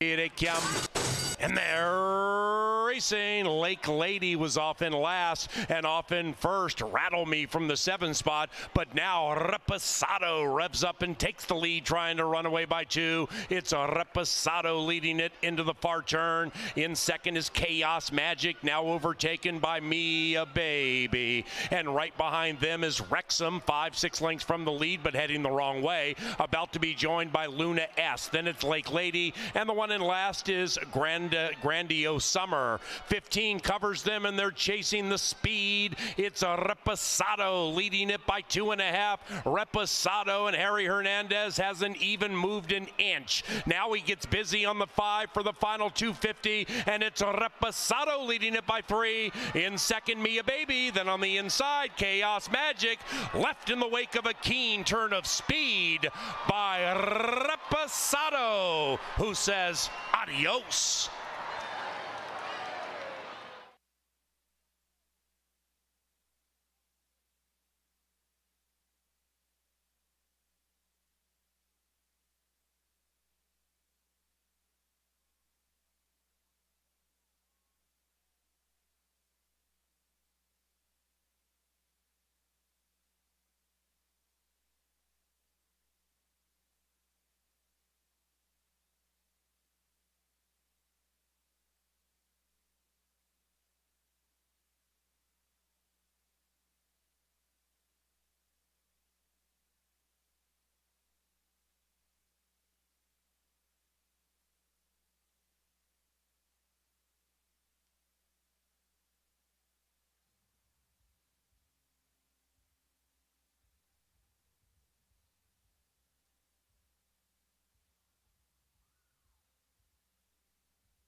But when I woke up this morning, could have sworn it was Judgment Day.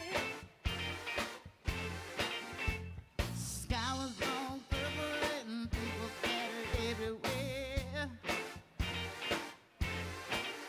Trying to run from my destruction, you know I didn't even care.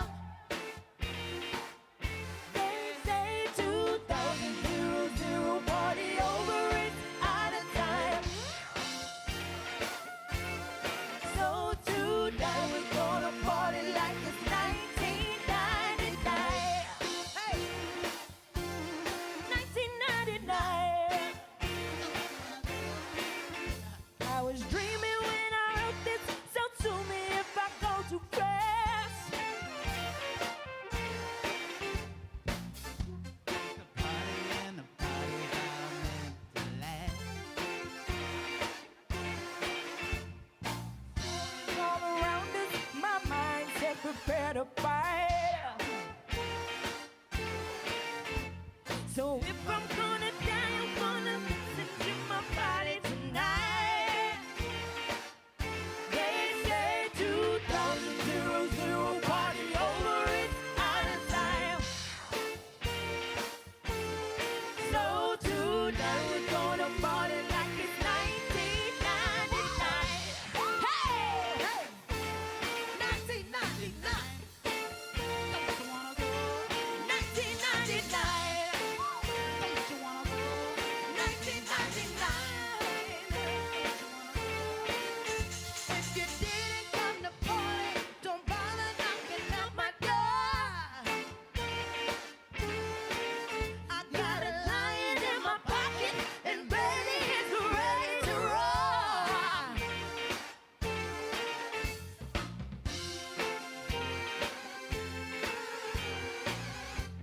Hey, come on, kid. If I'm gonna die, I'm gonna listen to my body tonight. Say 2000 party over, it's out of time. So tonight we're gonna party like it's 1999. Hey, 1999. Don't you wanna go? 1999. Don't you wanna go?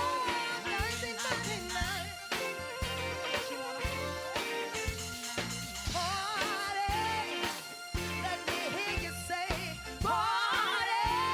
Let me hear you say party. Come on now, party.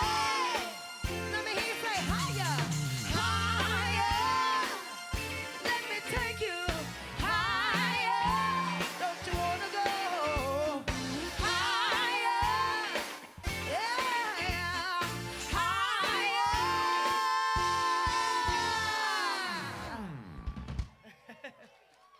There we go. There we go.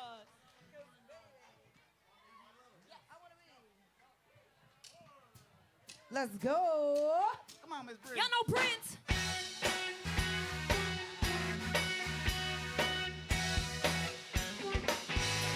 Y'all know this one?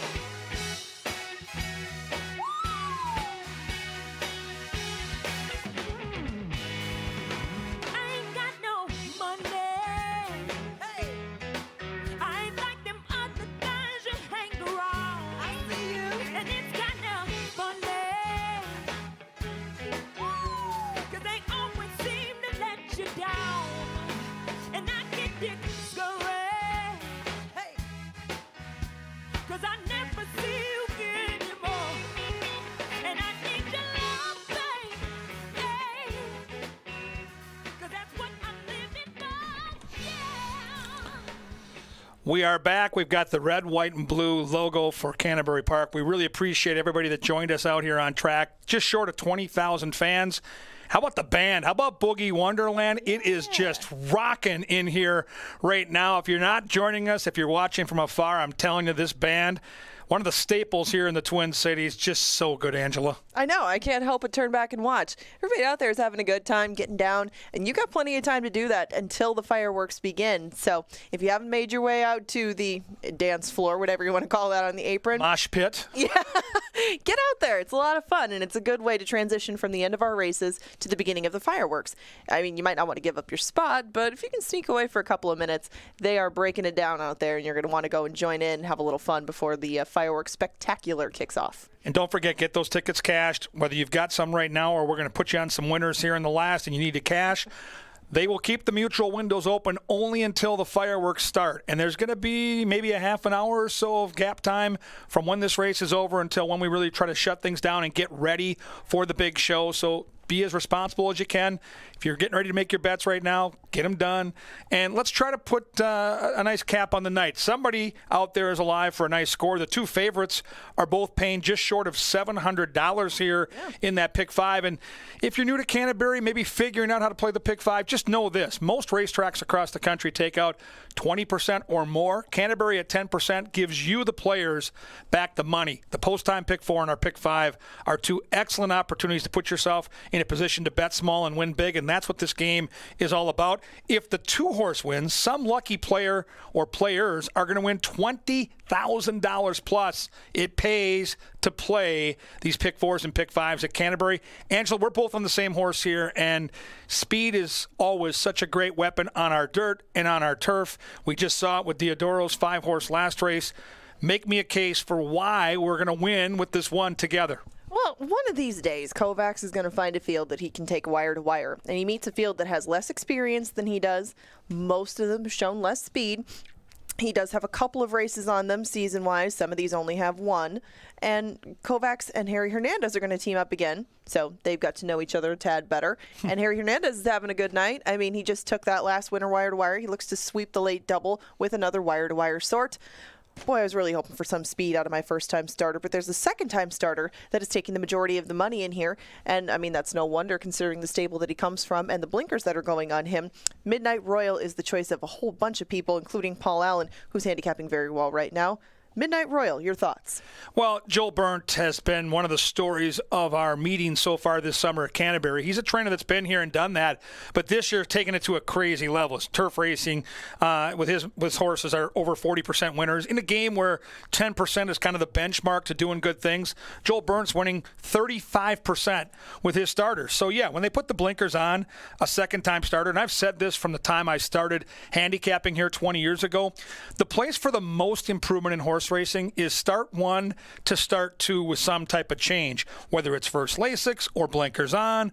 That's when you can see a horse jump up. And if you look at Joel Bernndt's numbers, they're good across the board. But the one category that it's not very good is with the blinkers going on for the first time. In his last 11 starters, they haven't won. So I get it. This is the horse to beat. I respect the 4, but I still like Kovacs better. I think Harry Hernandez can dictate terms here. The key to me is what's going to happen with the 6. The 6, even though this horse exits a maiden claimer, they went racehorse fast last time. 21-4 is legit. I watched back this race. This horse was right there on the pace, and this horse also is getting blinkers equipped. So that is a problem, and that's something Harry Hernandez is going to have to deal with coming out of the 1 hole at 6 furlongs. If he breaks sharp and can get out there and get the lead, cool. If that 6 goes just crazy out there and quarter horses, he's going to have to figure out a way to sit off the pace, and I think he can do that. Yeah, I think he can too. I think even if the 6 does get out there and he and Carlo Lopez wing it on the front end, Kovacs has not shown an aversion to passing horses, and he can probably sit second should he be able to get off the rail. I think that he could. I think that he just holds the cards with the amount of speed that he's shown in the past and a little bit of versatility to go along with that. Don't love the rail draw. I'm sure the Silva Barn doesn't either, but Kovacs has been knocking on the door enough times in the past. Looks like he's a little bit better this year than he has been in years past. I just think it's his turn. I would look for the 4, Midnight Royal, a little bit down the road. He's not a real small horse, and even though they put the blinkers on him, he did kind of run evenly down the stretch last time. He was moving in, looked like he was climbing a little bit, and I would think that this horse might excel given a little bit more ground, especially given his pedigree. I mean, that pedigree could do just about anything distance-wise, but maybe a touch more than 6, I guess, was my only argument against him. Soda King attracted a lot of attention before he came to the races, being by American Pharoah. Things haven't panned out going 2 turns. They're going to cut him back in distance. Zeke Lara has already won today. There's some bullet works in the holster on this horse as well. They were last year, but at least he's shown some speed in the morning. What do you make of Soda King at 7-1? I like the shorter trip. I think he showed last time, chasing fast fractions, going longer, that this might be exactly what he needs, and he ran into a nice horse. He ran into the Bethke Charge, North Arm Bay. The other couple wild cards for me are the 5 and the 7, and I do think the 5 right now at 7-1 is one of those long shots you can mix into your trifecta. I think this horse has a great chance to hit the board, maybe win. Again, second off the layoff. We've seen Jerry Livingston in this card win. I think the 5 is super sneaky. 7's getting a little too sweaty for me as they leave the paddock. And again, we want to remind you, this is our final race. We're going to have a little gap before the fireworks. There you see the grid of selections. Get these tickets cashed as efficiently as you can. Get your bets in now at the machines, at the windows, and then sit back and really enjoy what is the most spectacular fireworks show in Minnesota. It's going to happen right around 10 o'clock, so get settled in, get a beverage, enjoy Boogie Wonderland. For the great Angela Herman, I am Kevin Gorg. Happy 4th of July weekend, happy fireworks, and hopefully good luck in the lucky last. If you're alive in the Pick 5, and if you got those tickets ready to bet, go get them.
Big time effort, Lynn.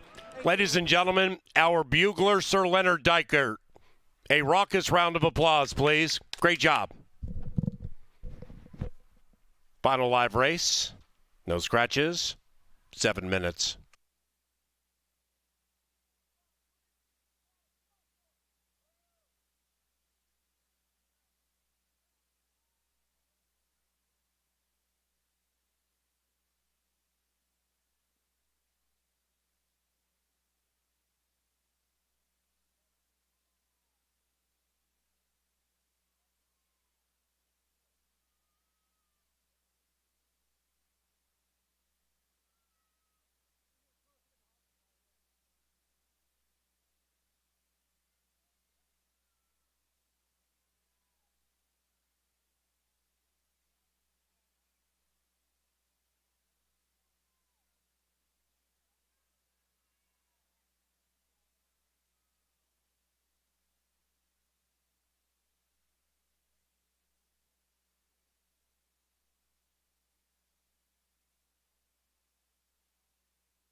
CBY and those taking in the signal abroad, thank you very much for your patronage today. The fireworks on track will take place following race number 10, and I am the chaser. I am here for those of you who, for whatever the reason, have had a rough day. And at the end of the equation, you're looking for one horse where you can make one bet and hopefully get it all back. So let's focus on this one.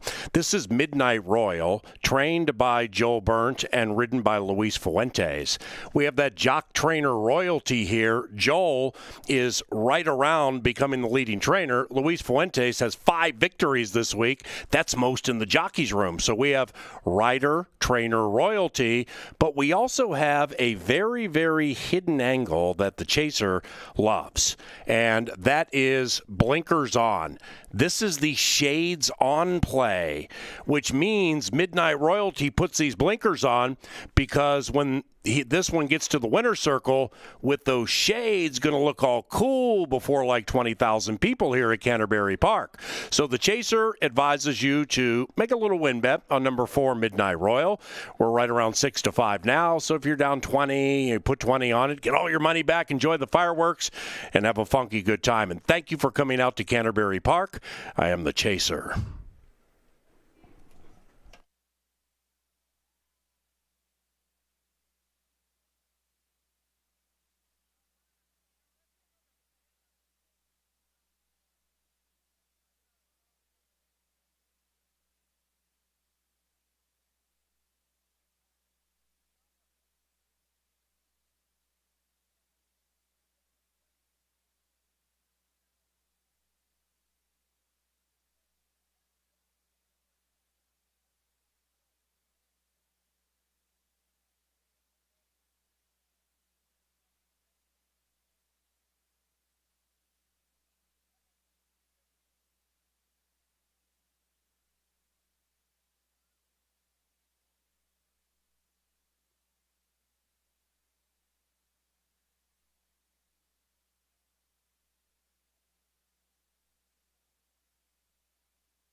Paw.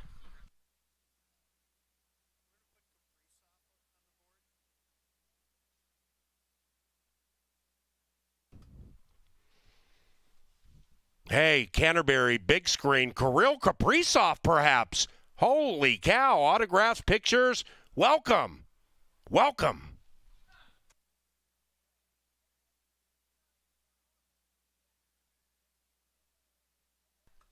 Another reminder, ladies and gentlemen, after this, the 10th and final live race.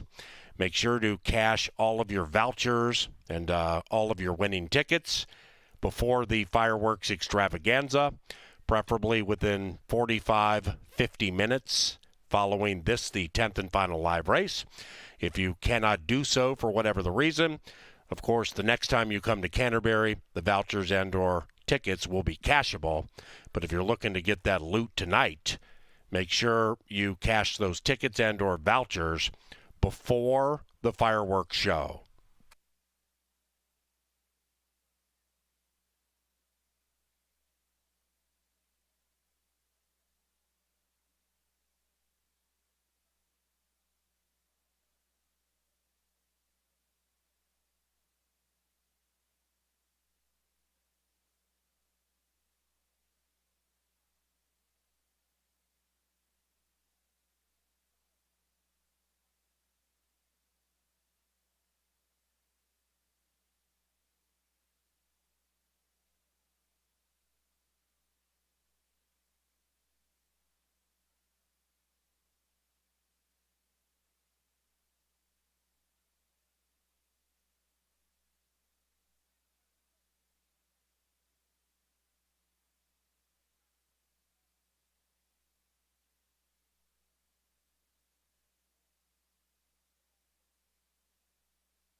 They've reached the starting gate, and it is now post time.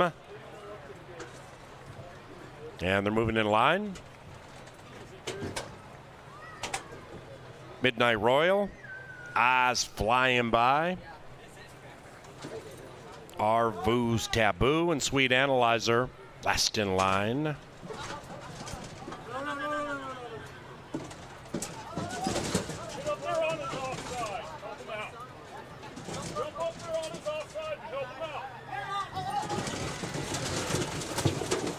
The 7 was incredibly rambunctious. Now the 4, Midnight Royal.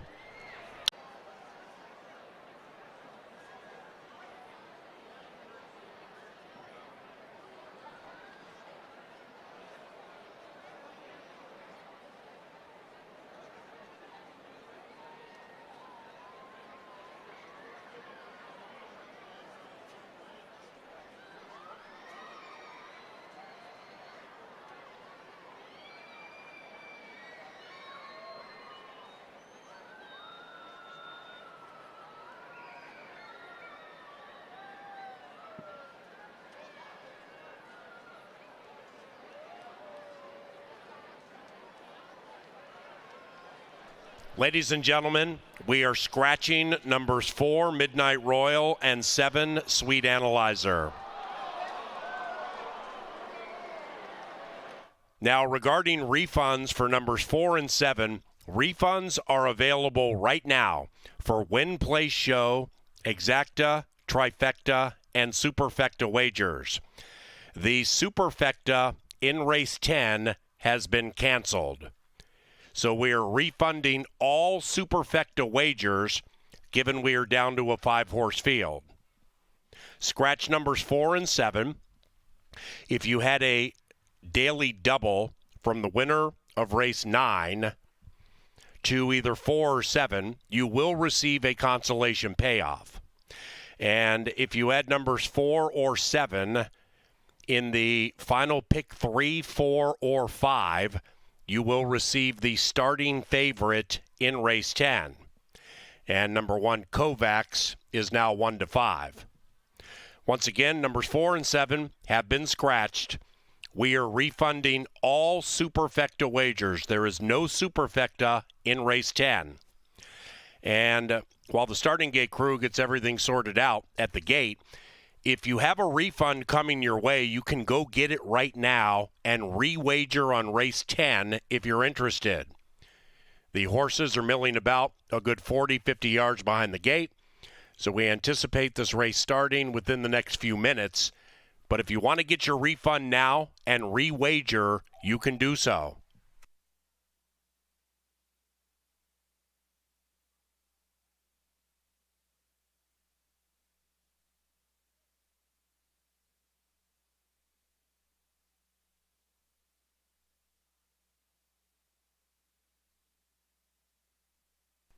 Once again, ladies and gentlemen, refunds on Win, Play, Show, Exacta, and Trifecta wagers involving numbers 4 and 7 will be available anytime you want them, including after the race.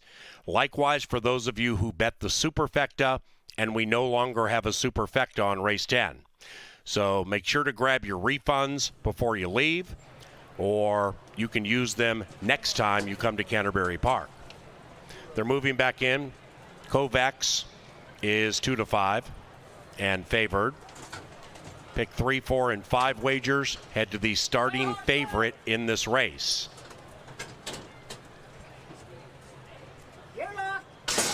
And they're racing. Kovacs came out fast to the inside, and Kovacs looks for the lead, but eyes flying by as more speed to the 5/8 and tugs them along by a neck. Outside of that, our Vu's Taboo. That one is close handy, 2 lengths from the lead, and about 1 clear from Soda King. 5 behind that to Dakota Knight. So the quintet rambles into the far turn. They have 4.5 furlongs to go, and eyes flying by in the queue, outspread sprint Kovacs to the far turn, and Arvu's Taboo now is taking second. Kovacs is 1-2.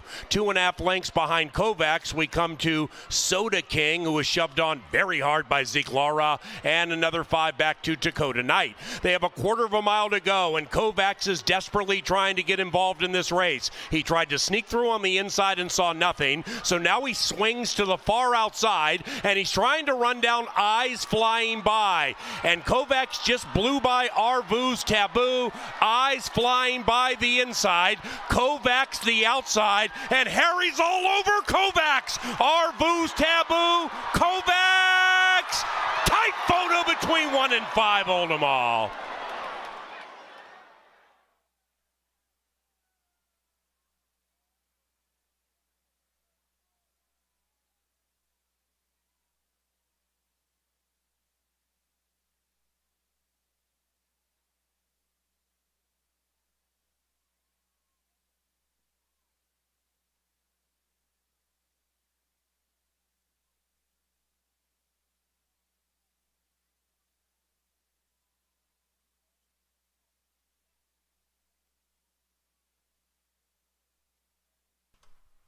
Very, very tight photo to finish July 3rd festivities before the fireworks. Take a look at the big screen if you got the 1 or the 5. Here's how tight it is. Nose bobs. How many at Canterbury Park hope number 1 won the race? What about number 5, Eyes Flying By? Have an answer for you shortly.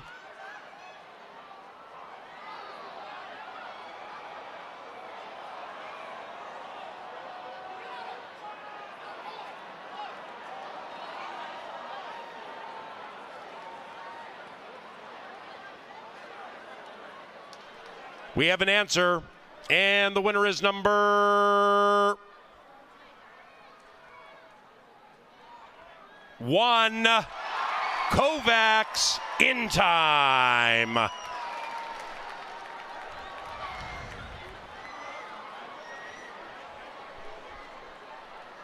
Attention horsemen, we have a loose horse running in front of the grandstand right now. Attention horsemen, a loose horse heading clockwise.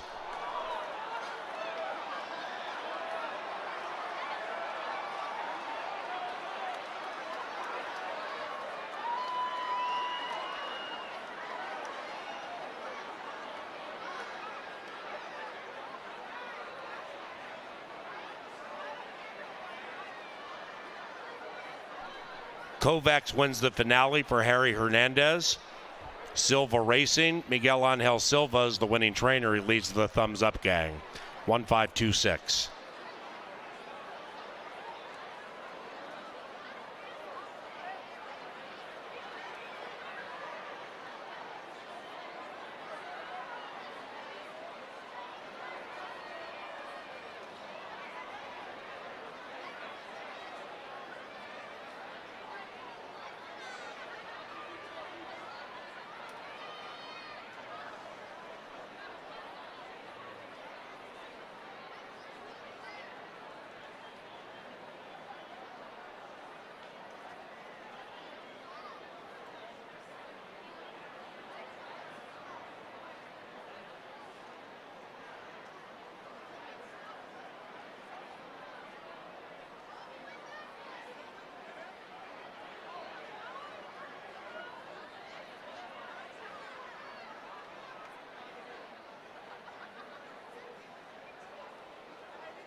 Regarding the loose horse, ladies and gentlemen, we got him.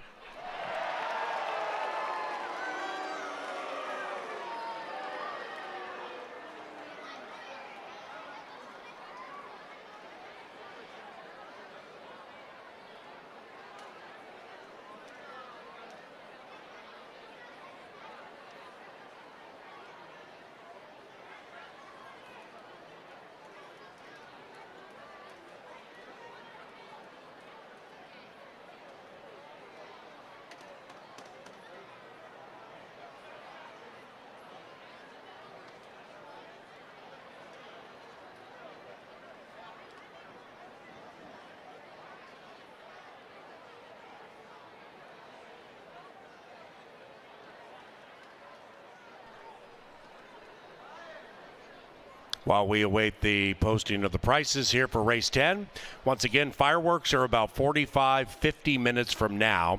We get the horses settled and bedded down on the backside and make sure everybody and all the animals are safe and secure. And then the fireworks meet the sky.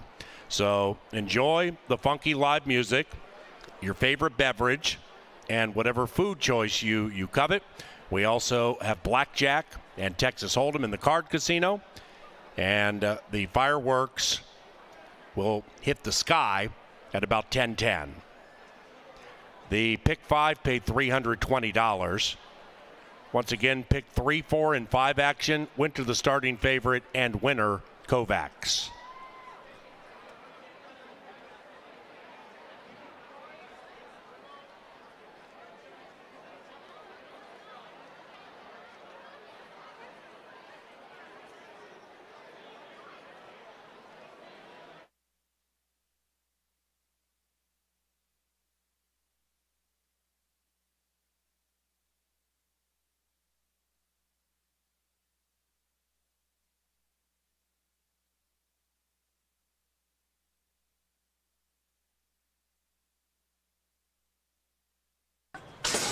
And they're racing. Kovacs came out fast to the inside, and Kovacs looked for the lead, but Eyes flying by as more speed to the 5/8 and tugs them along by a neck.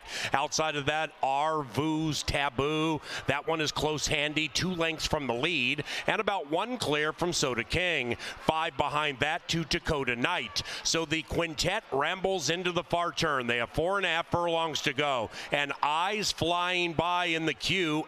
Sprint Kovacs to the far turn, and Arvu's Taboo now is taking second. Kovacs is 1-2. 2.5 lengths behind Kovacs, we come to Soda King, who was shoved on very hard by Zeke Laura, and another 5 back to Dakota Knight. They have a 1/4 of a mile to go, and Kovacs is desperately trying to get involved in this race. He tried to sneak through on the inside and saw nothing, so now he swings to the far outside, and he's trying to run down Eyes flying by, and Kovacs just blew by Arvu's Taboo. Eyes flying by the inside. Kovacs the outside. And Harry's all over Kovacs. Arvu's Taboo. Kovacs. Tight photo between 1 and 5. Hold them all.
That's Lindy, everybody. Thank Sing, you. Lindy.